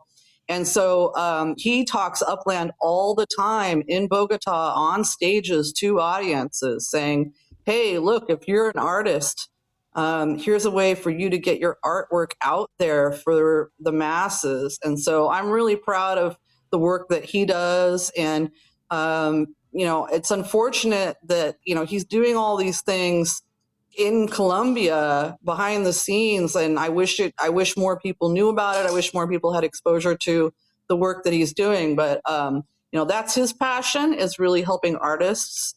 And for me, I love the community part. I'm passionate about the community part. And as far as like my node goes, we may not have a lot of people who have home addresses in Sunrise, but you're going to be hard pressed to find any of the major players in Upland that don't have a property in Sunrise. I think that, the people who are active in the game, who've been around a long time, who appreciate things like community, they all have a property in Sunrise. So we're never going to be like number one on the charts for, the scores and all that. But if you ask me, like, who has property in Sunrise, everybody who's active in the game has property in Sunrise. That is awesome. Really well built out. This is looking really good. And yeah, here's some massive properties. Wow. Yeah, definitely. Yeah, I have the biggest one. I can't remember what the UP2 is, but I have the biggest one, and it is, I've got like the building on it, the college, the junior college, the high school. That, like, I think I have like 5 things building on that one property. Jeez, yeah, I can see in the chat everybody's in Sunrise. I know Wolf Warner's in there. I know I've got properties in there too. Shacks in there, trees. Everybody's in that neighborhood. And I know I picked up properties there right after we met you in Vegas. And I was like, we got to hook up. Mesme was really cool. We got to hook up with some properties over there. I don't know that I've built anything yet. I need to do that. So let me know what you guys need built over there. Well, that's kind of the other thing is we kind of feel like, you do you, boo. We don't want to tell people what to do. You do you, boo. Yeah. But for me, Sunrise is a way to say, I am part of the community. I'm active in the community, right? And the same, like I go out and I buy properties in other people's nodes to support them, right? I mean, it's the right thing to do. So really, we're never going to win. We're never going to get our like neighborhood rating thing, and no, I feel bad for Nomadon. He wants that so bad. He wants to be able to say, we have a really high neighborhood rating score. We have our own property card and all that. I don't think it's ever going to happen. And but to me, that's okay, because what I can say is these are my friends. These are the people in the game that I work with, that I believe in, that I trust, that I hang out with, that I spend time with, that I do projects with. These are my buddies, right? And that's kind of how Sunrise is to me. I don't care if you own 15 properties in Sunrise. If you have 1 property in Sunrise, I feel like, yay, you're saying you support me and you support our vision and what we're doing. And that's important to me, and it means a lot to me.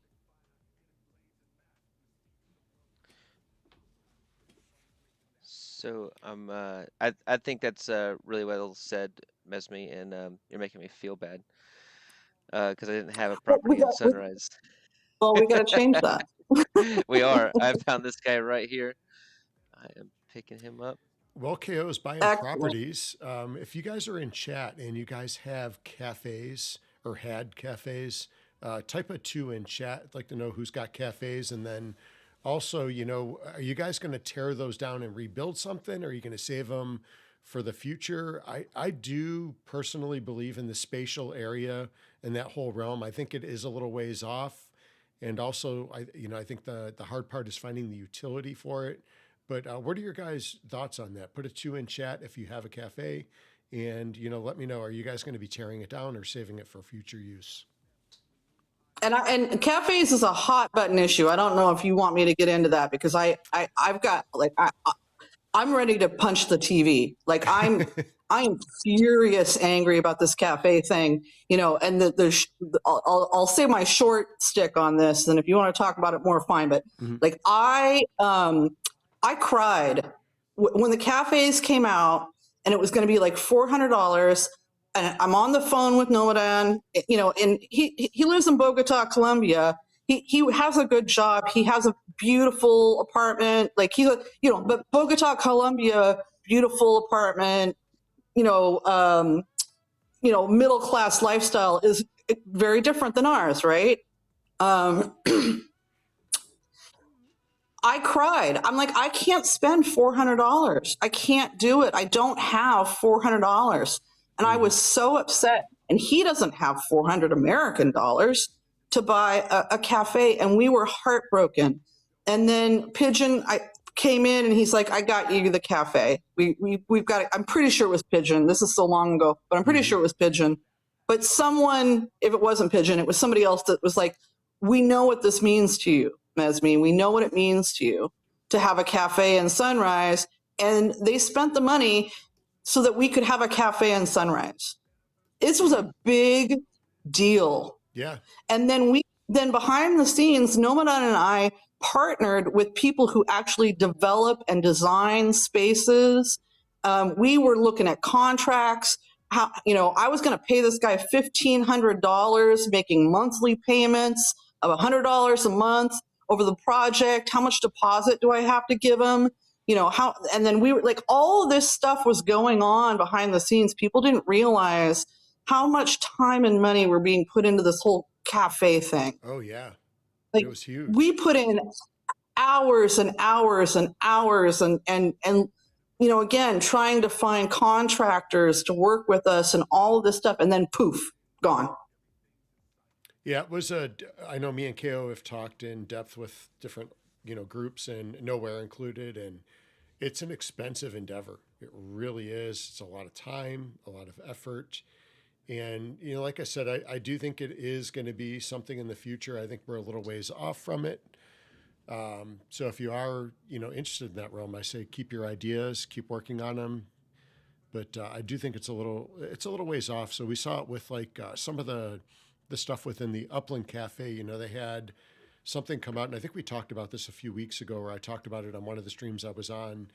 They had the whole thing come out with like the MMA event that they were going to hold, and that did come to fruition. They had it, and they had it live. So I was super excited. I got on there and I walked, through the city area, got to the theater, and, I jumped in there to watch it. And then boom, I got knocked out even before anything happened. And I did that like 5-6 times, and it was so frustrating. And, me and KO have talked about this, we're like, well, why would somebody go to a cafe when they can just come to YouTube, Twitch, one of these other streams to see what they want to see? It doesn't make sense to jump through 3 hoops to get to where you want to go when you can just go to one place. So I think eventually there'll be something to it. I think it's a little ways off. I know Elijah Judah is very invested in spatial and does a lot with that. And there's a few other people that I know of, not in Upland, that are very entwined into the spatial area and have some pretty cool, really cool things built. But I do think it's a little ways off. I do. Some of the stuff that they came out with in the cafes, they had some things set up where, like you could put a poster up on the wall in your cafe, and it could have a website that takes you right to your website, things like that. I thought that was really cool. But the utility, I think it just wasn't quite there yet.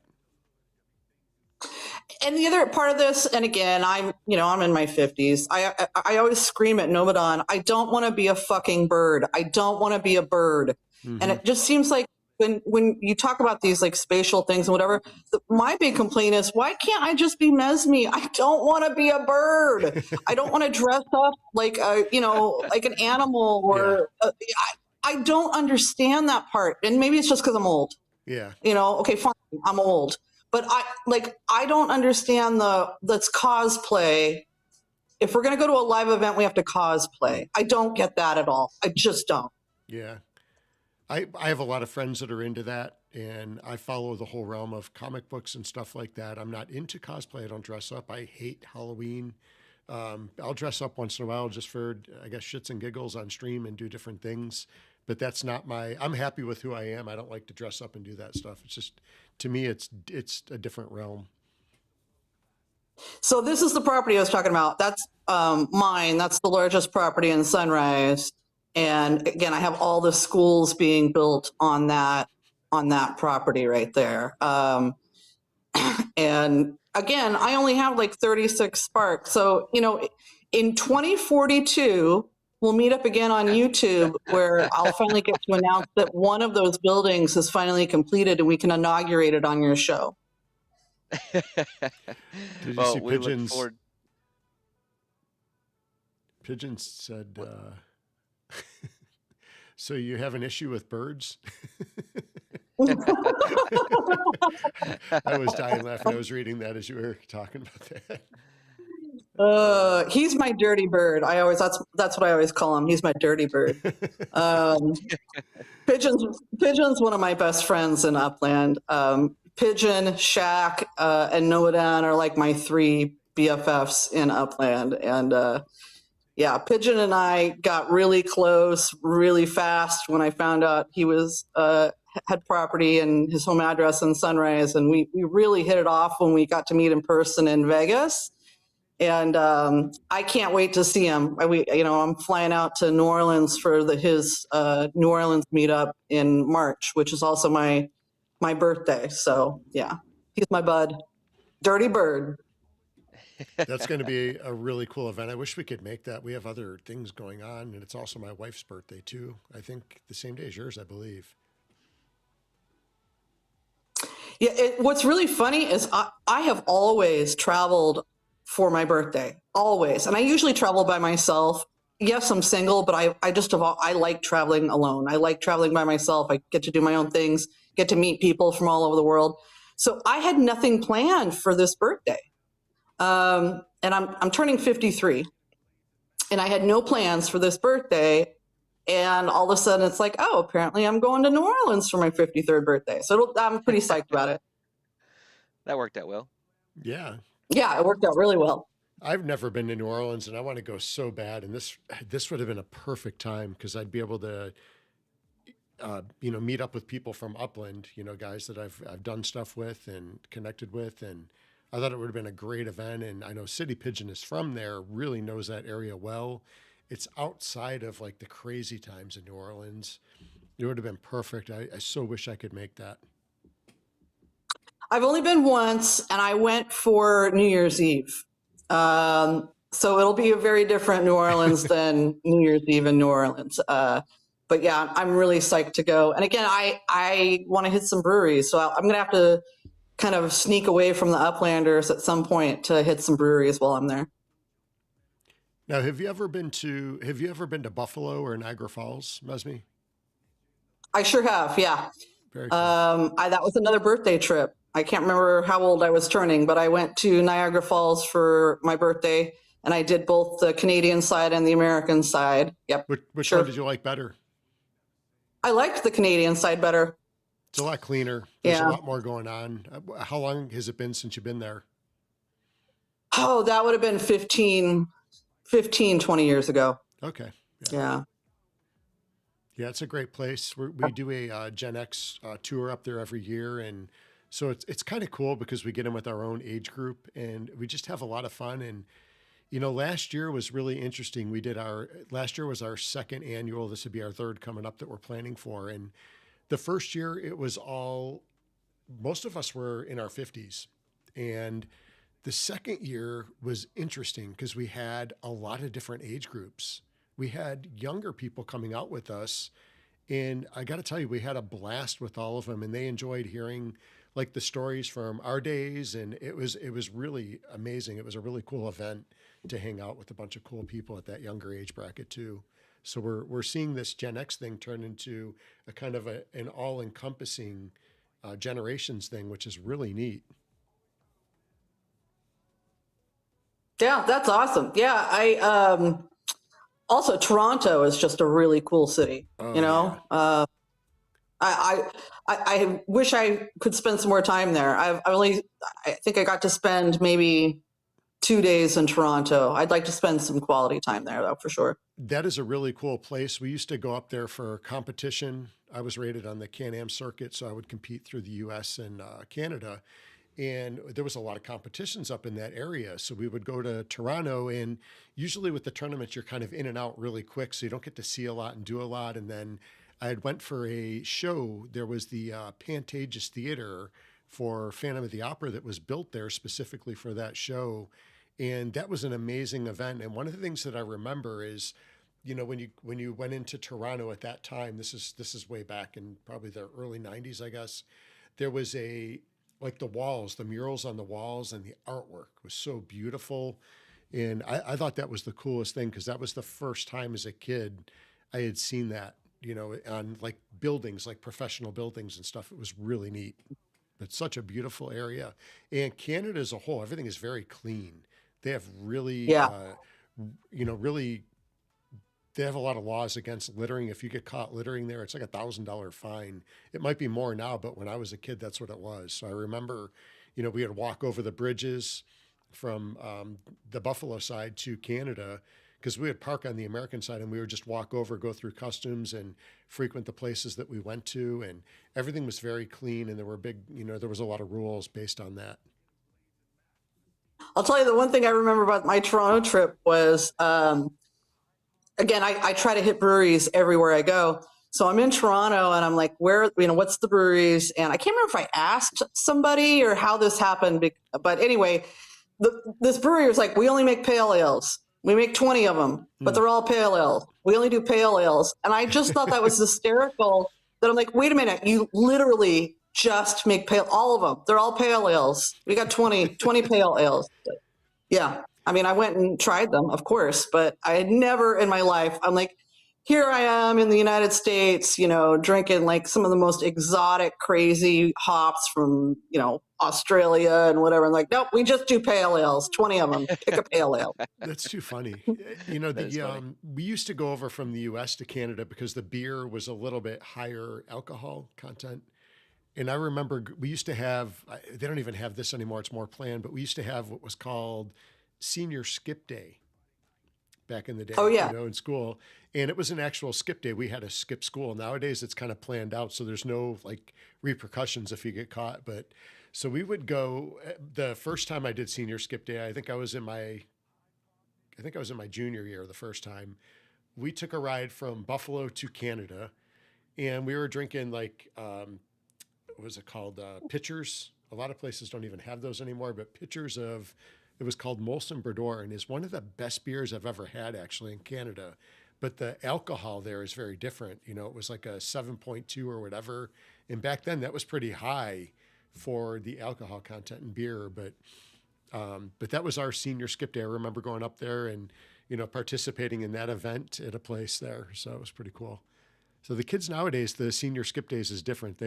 It's kind of planned out on the calendar. So I think the administration, the teachers and stuff, they know about it. That takes away from the fun. One of the best things in the world was pitchers of beer. I feel really bad for the younger generation that they never got to experience pitchers of beer.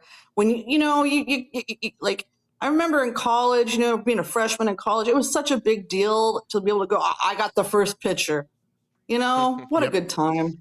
And it was only $5. I mean, you can't pay that for a beer now, back then. Yeah. What was your puppy's I think, name? $5-6. Yeah. Oh, yeah. She turned 1 on Christmas Eve. Her name is Tulsi, and she's a miniature Australian Shepherd.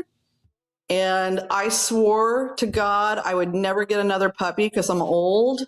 And I ended up with her on accident. It was a woman that adopted her and then realized she couldn't handle it, and I ended up with her. And we don't get I don't get 8 hours sleep anymore. I can't do what I want to do anymore. My whole life has been turned into pure chaos. And she's very needy. She's very clingy. She has to be like, I have to be paying attention to her at all times. But I love her. And someday I'll look back on this and laugh, right? That I don't get any sleep. And One day. Can you guys hear me all right? Thomas O'Malley said he can't hear the old dude. I'm guessing that's me and not KO. Can you guys hear me? Chappa, type a 1 in chat if you can hear me. I'll turn my volume up a little bit, but sorry about that. If you guys can't hear me, I apologize. Just seasoned, not old, as City says. Seasoned, that's right. I like that, seasoned. Well, guys, our views are... I am going to have to let you go because she needs to go potty. So that's why she's up in my face, is she needs to go potty. She's ready. Well, I really appreciate you guys letting me on the show. It's nice to have people who are right about things and have aesthetic taste, unlike Elslack. So, it was really, really fun to hang out. Well, it was a Well, you are pleasure to have you on. I'm so glad we got to get you on finally. We've been wanting to do this for a while, so I'm glad the times and days worked out. And we definitely look forward to having you on again. Thank you, and thanks for the support for Sunrise too. I really appreciate it. Again, it's my baby. It means a lot to me. So I appreciate the help. Awesome. Well, have a great rest of your Sunday and your weekend, and we will see you on the next one. All right, thanks. Bye, guys. Bye-bye. later, Mesme.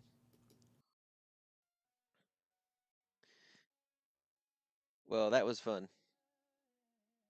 Yeah, that was awesome. I'm so glad we got to have Mesme on. We've been wanting to do that for a while. And, we met her in Vegas. And, like you guys talked about earlier, we didn't really have a lot of time to talk because there were so many people there. And we're trying to get around and meet everybody because it's such a short time. But, yeah, that was awesome to have her on and get her thoughts and all that on Upland. And it's everything we've got going on, basically.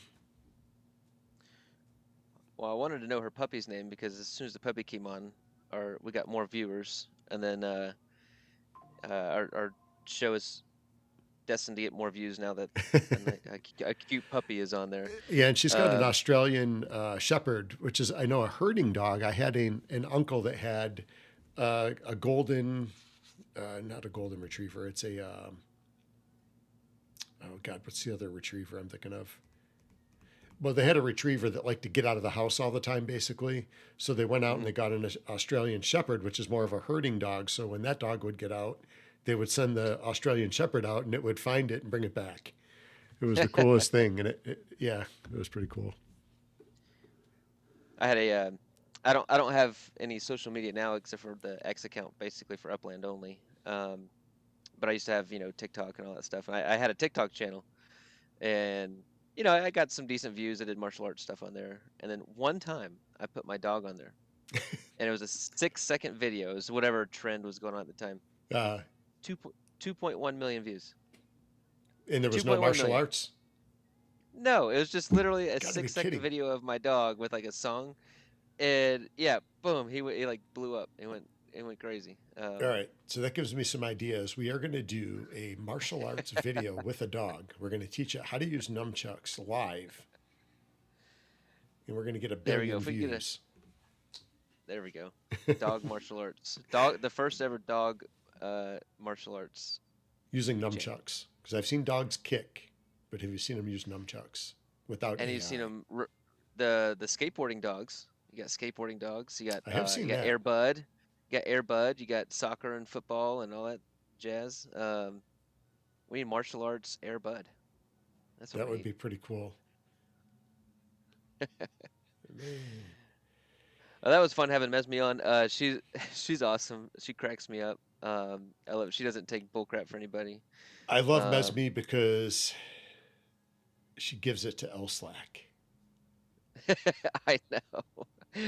Not gives it to him. You know what I mean, right? Yeah, she gives him shit. Yeah, she doesn't put up with his shenanigans. So, well, we appreciate her getting on. I know she's on the other side of the country, so it was a lot earlier for her. We appreciate that. I was trying to remember because I know I had Sunrise Properties. I think last Wars event, I think I ended up selling or trading or selling properties in there because I needed properties elsewhere whenever we had Wars in Las Vegas. So I now am bummed that I did that, but I picked up 3 more today in Sunrise, and I will not be getting rid of those. There's still some a few decent property pricings in there. I think I picked up 2 for UPX at 155%, and then 1 USD at 50%. Nice. So if anybody wants to go pick up some Sunrise nodes, and I'll put a few builds up there, get them going, try to support. Boy, Darren, I am 100% with you. I love dogs better than cats. I'm allergic to cats, and on one of my first dates as a kid, I went to a girl's house. We were doing like a mini date or whatever you would call it. And we played a video game. So she was, I didn't have any video games because we just didn't have any as a kid. And this girl had a video game, so I went over to play it. I don't even know what game we were playing. And her cat came up and bit me. It like jumped off the couch and just bit me while we were playing games. So I kind of haven't liked cats since then, to be honest. But I'm not a cat hater. I just didn't like that particular cat. And I am allergic to them too, so it drives my allergies crazy. Well, you're now known as SC, the cat hater. The cat hater, I know. There it goes. So are we the only ones that have a cafe? Not one person typed 2 in chat. I thought there was a couple people that owned cafes, or maybe they just tore them down. So I know Lightning Legs got one. I know 3 or 4 people that got one, but they did say, now whether it is has come into fruition or not, they did say having a cafe will give you some kind of boost on the back end for like your neighborhood scores and stuff. So I'm not tearing mine down. I think it's you got things in Upland that are, even though it was kind of a bust, kind of a fail, kind of a part of the history of Upland, and we can look back at it. And if it does give that some kind of boost for the neighborhood, I don't want to lose that. Yeah. Hopefully that is true. I remember it was said. I was looking at the census real quick. Yeah, let me switch over there for you. Paradise number 1 still. So Paradise and Granada have been trading back and forth. So that that the number's got to be tight there. No other movement. We did move back up into 10th this week. So we're back into that top 10 spot. Look at Chatsworth all the way there at 4. Yeah, look at that, nice. Man. Downtown made big moves. Tyner's in 7-2. Dr. Tid and those guys kicking butt. St. James dropped 1 spot to St. Claude. Not a lot of movement. So I feel like after the first month. So go back up there. Look at 14. So when we started out our venture in Hyde Park, when we started the Hyde Park area, Portage Park was like the neighborhood, right? They were one of the top neighborhoods back then, Portage Park. I mean, they even had a mayor or whatever, and I forget who it was. And I never expected to like be above Portage Park's neighborhood in anything. And that was way before the census, obviously, but I got corrected in I think I was in the cafe one day, Upland Chat Cafe, and because I haven't heard a lot from Portage Park, and I was like, man, I don't know if a lot of people are building there, and there was somebody in chat that was like, no, we're building, and so they definitely are still there. Yeah, the group is still strong there, but I have personally not heard a lot from them, but there definitely is still a strong group there. I mean, they're 14th on the list. That's still. Oh, it's still really good. If you're in the top 25, you're killing it. I would argue top 100. You think so? There's some big movers at the bottom. There's some groups moving up that I think are going to start surprising people. I mean, look at downtown. Downtown came up quite a bit in LA. You got Kate Weiss and Kevin the Man. Those guys are on a mission, man. They're doing some stuff over there. Dr. Tid, it was Russell Envy. And Russell Envy, I learned a lot about treasure hunting from yes. Russell Envy. He did a live, I don't know why this is in my brain, but he was on with Too Stupid to Win and Thank Me Later. And he got like a exclusive competitive treasure hunt live on the screen with them and stuff. Mm-hmm. So, but yeah, I mean, think of how many neighborhoods are in, Handzilla Upland? too. I mean, yeah, I forgot about them.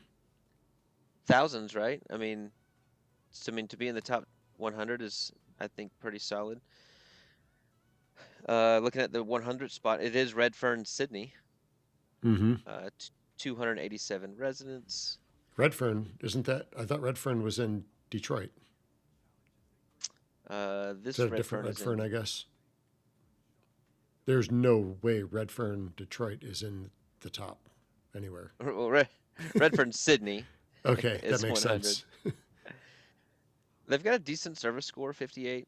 Yeah, They need to get their occupancy up higher, and I think they would move up. But they've even got a 17. I mean, we only have like a 24 transportation score. They got a 17. that's pretty good. So I don't know. I would say top 100, you're doing really well. Top 50, I think you're making good moves. Top 25, you're starting to look at the. Where is Priest Lake? I just saw Priest Lake. That was one of the first areas I bought a lot of properties, bigger properties at the time. I think that's in Kansas. And that's Spy. Spy's building over there. I still. Oh, I didn't know that. Spy's building over there? Yeah. He hasn't made videos in a while. He was making videos. My wife actually lived in Priest Lake. Oh, yeah. At one point, yeah, with her parents. Hey, Upland, you need a search function on here, please. Yes, you have to scroll every time you want to go find a place. But, yeah. So we're fighting for that 10th spot. My goal was, what did I say, top 8 at the end of this year. I think that's going to be tough. I think that look at Bella Rose in 8 right now, Sun Valley in 9th, Tyner Homes downtown, El Sereno, Chatsworth. I mean, So all we have to do is take out Shaq and Creedmoor. That sounds easy. Yeah, absolute Sun Valley beast players. too, man. That neighborhood's killing it. Absolute beast players in the game. So. Yeah, I'm just excited and fortunate to be on that top 10 list with all these guys, to be honest. So. City Pigeon made a video on how to easily find your hood on the list. Oh. Thanks, City. I'll have to go check that out. Yeah, for sure. And meant to be. Oh, Puppets Up. No way. Thanks for joining us. And he's in here promoting downtown LA. Come on.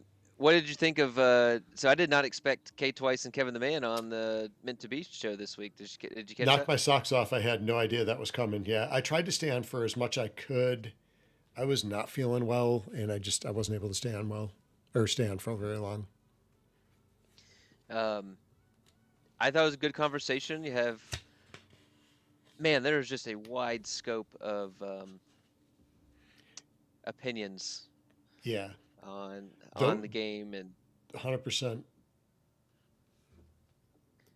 I don't see eye to eye with some of the stuff that they do, but or not what they do, but I mean they're building an Upland. I love that.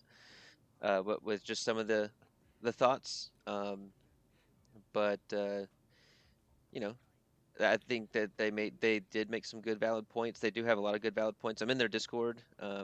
Yeah, same. I check in there, and I'm all for them building up downtown and supporting Upland. But that's everybody, right? We all have different views and opinions, and oh yeah, that's what makes it fun, though. 'Cause I definitely don't agree with everything they say, but I have a lot of respect for what they've done and what they're building. And we met Kay Twice in Vegas, I believe, the first or the second year. I think it was the second year we were there, and got to meet him at the first night meetup. And really nice guy, and I know he's an OG in the game, is doing big things. So really cool to see them on the show and doing some big things in downtown. So we got John Fitzwell is part of Portage Park from the beginning. He says it gets a little quiet in there, but those of us that are still there are still going strong in Portage Park. So yeah, I know there's still a strong presence there. Oh, nice. I didn't know Fitzwell was in Portage Park. Wow. I've still got one there. I think I do maybe too. Two. Got one, maybe two there. But yeah. Well, we are in between seasons now. We were pretty sure Squall didn't save 100%, but he did say, he was pretty confident that there was not going to be a wars in this off season for Upland. but so now I think we're just kind of waiting for the next season to start. Do you have any idea of next city release for the next season? Like the big city Ooh. release? For some reason I'm thinking Seattle, but I don't know. Seattle's been talked about a lot. What Okay, about how a about place this? Let's like Atlanta? I mean, that's a big area. think Atlanta would be okay. Doesn't get me excited, but it'd be okay. But I'm sure some people would like it. How about this? Can you narrow? Do you think it's going to be a U.S. city or an international city? Because 2025 was kind of the international year. It seems like it, They did. yeah. I would like to see something. I would like to see something, US based would be cool because it feels like it's been forever. Other than like re releases, let's get some new areas in the game, right? One thing that would be cool from the Upland side is like when you release an area, why not do some advertising in those areas somehow? Like some targeted marketing. It sounds like I know somebody had made mention that Upland's not doing any marketing. However, I talked to a new player the other day, and when I got to chatting with them, it's a brand new player. I had asked them, my first question was, how did you hear about Upland? And they said through another game they play, they saw a pop up. I think they were playing, what the heck was the name of the game? Earth something? Axis Earth? Atlas Oh, Earth? Atlas Earth. Yeah. Atlas Earth. That's where they found out about Upland was through a pop up in that game, which I thought was pretty cool. So Upland, I guess, is doing some stuff. I don't know exactly what, but that person found us, via that game somehow. I think Egypt would be cool, actually. Ooh, Egypt. I think something with Africa. Imagine like releasing like Cairo. Mm-hmm. That would be pretty. That would be pretty sick. Um,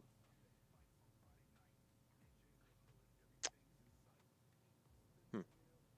Yeah, it'd be interesting to see what they. Of course, I think Canada Canada. Yeah, I would like to see is due. Canada come into the game. That would be pretty cool, actually. Toronto would be cool. Toronto would be cool. Buffalo would be cool.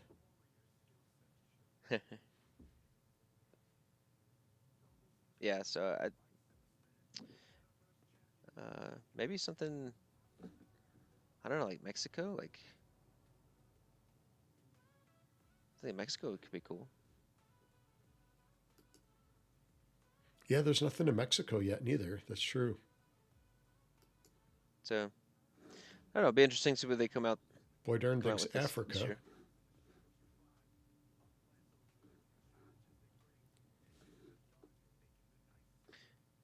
Oh, we got some people that play Atlas Earth. I've never played.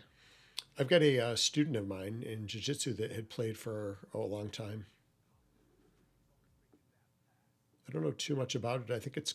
I believe it's connected to a crypto, but I'm not 100% sure.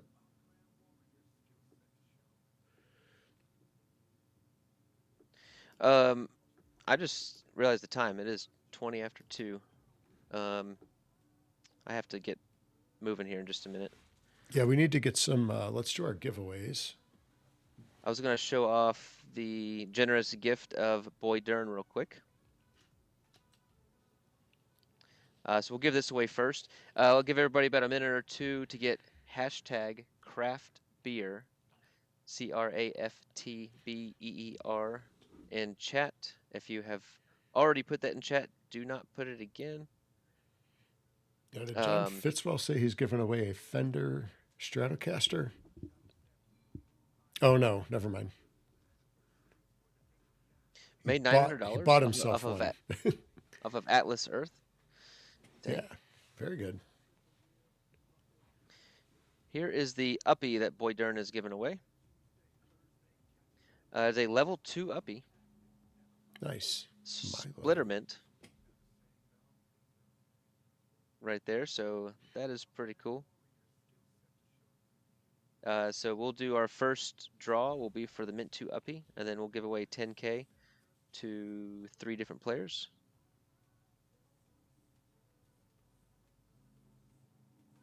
Appreciate everybody jumping on. Kind of a longer show today, but we just had some good conversations. Had a good time hanging out. All right, let's go ahead. All right, we'll start our drawings. Yep, I think everybody's had enough time. Let's give away Uppie, Mint number 2, the Milo Stripe.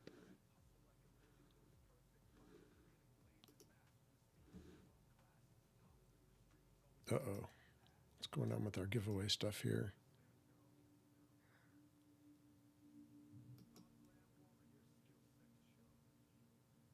Is the bot mad at you? I don't know. They just did some updates. It's all jacked up. What is going on?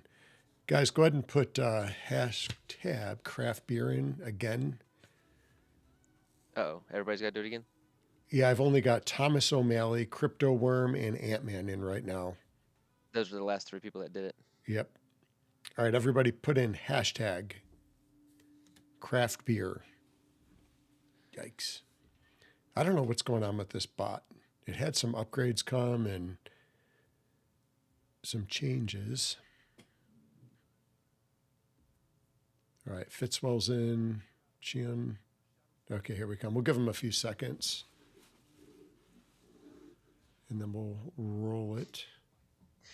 No, I'm not entering this giveaway, City.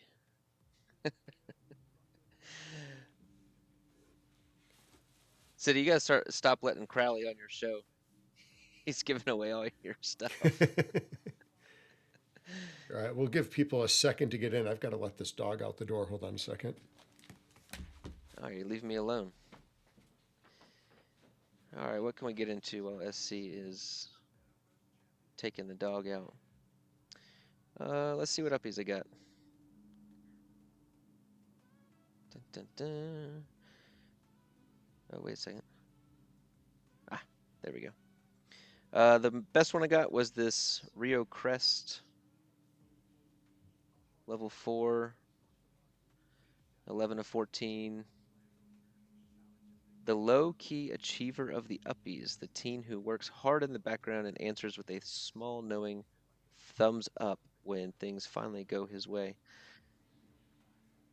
Actually, I do like the little story behind the uppies. I actually think it's kind of cool.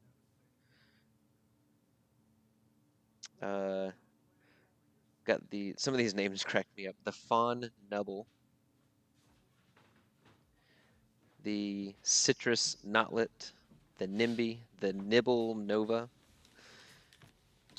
Mina Moonblink. Anybody got any funny? Anybody got any funny uppie names that they got? Anything that can beat the Minty Quiff or the Oh, is that a Minty real Queef? one? That's a real one. Oh, I thought I saw a City Pigeon put that in. I thought that was just a joke though from the stream the other night I saw. No, that's not a joke. They were talking about queefs and fleshlights and stuff the other night, and I thought that's.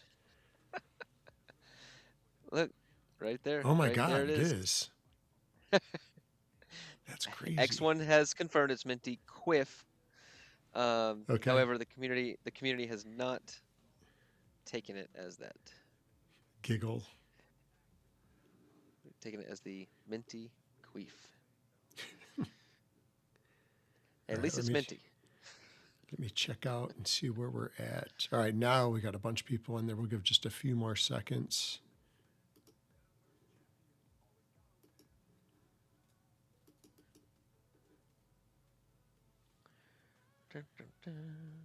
Oh yeah, City. We know you got it. We know you're going after. We know you like the Minty Queef. Striker Miri. Hugo Hot Wheels. Is that one of them, Jim? Hugo Hot Wheels. That's pretty cool. Let me see. Hugo Hot Wheels. That's pretty cool.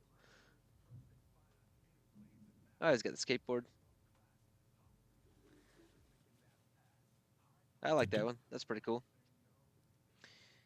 Hugo is the mellow skater of Uppie High, cruising to class on his board with headphones on and always scouting the smoothest hallway lines between the art room and the science lab. All right. All right, we're going to go ahead and spin this. Okay, hopefully everybody got their hashtag in. Yeah, we got quite a few people in there, so awesome. All right, so we are giving away 3 10K Uppies. And an Uppie mint level number 2. And which one are we doing first? The Uppie first. Okay, and what is Pigeon giving away? Should we check with I'm not Crawley fol- on that? What is Pigeon giving away? Yeah. Drifter, I'm not following for that. I've been on the internet too long. What's that? What did I miss? I'll just read Drifter's comment.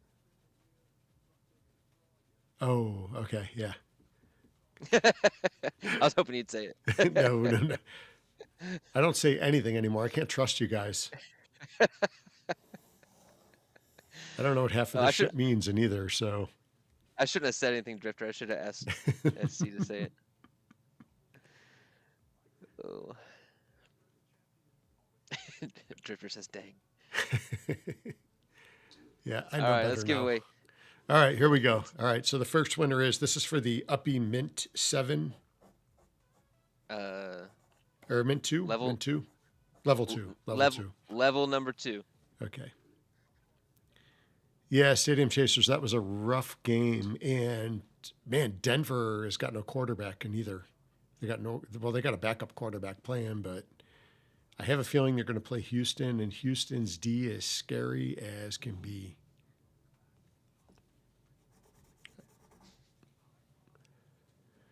All right, here we go. So the first winner is Thomas O'Malley. Congrats, O'Malley. O'Malley, can you please put your O'Malley. in-game name in chat? Speaking of O'Malley, there's a big fight this next weekend, isn't there? Gaethje and O'Malley? It's supposed to be Pimblett and... No, I'm sorry. Oh, wait. No, you're right. Yeah, Gaethje and Pimblett, not O'Malley. Different Irish guy. Yeah, Pimblett and Gaethje. But Sean O'Malley is fighting. He's fighting Song Yadong. That actually is going to be a killer fight. Song Yadong. That's his name. Is it really? Yeah. That's crazy. My wife works with a lot of people international, and they've got a client named Jolly Wang, and that is his real name is Jolly Wang. Is that crazy? I couldn't even imagine, calling and is Jolly Wang there? How crazy does that sound? I would love that every day. I would call for Jolly Wang Every day, huh? on speaker every day. So KO likes the Jolly Wang. Okay. All right, here we go. Oh, that's Kaiser. Kaiser. Or Congrats, no, Kaiser. is it Kevzer? Kevzer 12. I mean, it should be. I think that's a...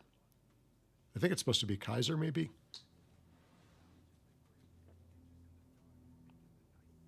All right, here we go. Next winner is, so that was for the Uppie Mint 2. Level 2. Level 2. Level 2. I keep saying Mint 2. All right, next winner is FFF 7923. Drop your name in chat because I definitely don't know that one. Yeah, I need your in-game name, FFF.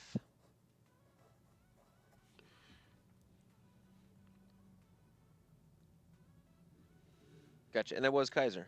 Awesome. Good to see you. Okay, it was Kaiser. Okay. Kaiser was big in the San Francisco area. What was that area over there? Shoot, I can't remember. I had a ton of properties there too. There were 2 different areas. I want to say Sunrise, but I don't think it was. Is Outer Sunset and Inner Sunset. Oh, Sunset. Yeah, I had a bunch of properties. I remember listening to him on stream as a new player. All right, next winner. Oh, Kel Trading Co. He's on a roll. Yes, he is. He had a pretty cool property put together too, I saw. Kind of had like a racing podium, had a bunch of cars and roads. It was looking pretty cool.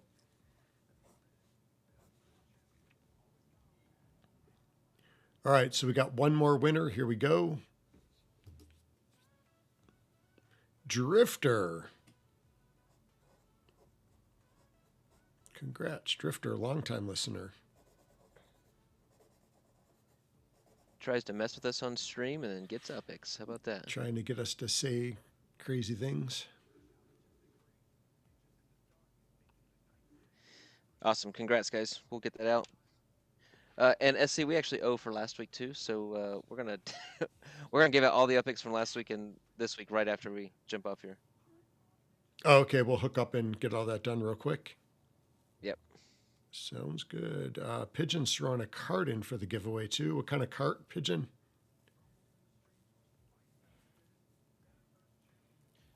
Sweet. Wonder if it's one of those Mardi Gras carts. Those are really cool. I still have nightmares about those damn things. Or if you want to go ahead and spin it, and then yeah, City can reach out to them. Twilk. T-Wilk. All right, Twilk was the winner of a cart from City Pigeon. So reach out to City Pigeon. He'll get you hooked up. It is a Mardi Gras cart. That's a really cool cart. One of my favorite in-game, actually. Yeah, I've got one as well. All right. Let me scooch back over here. We'll get off of here. Where are we at? There we go.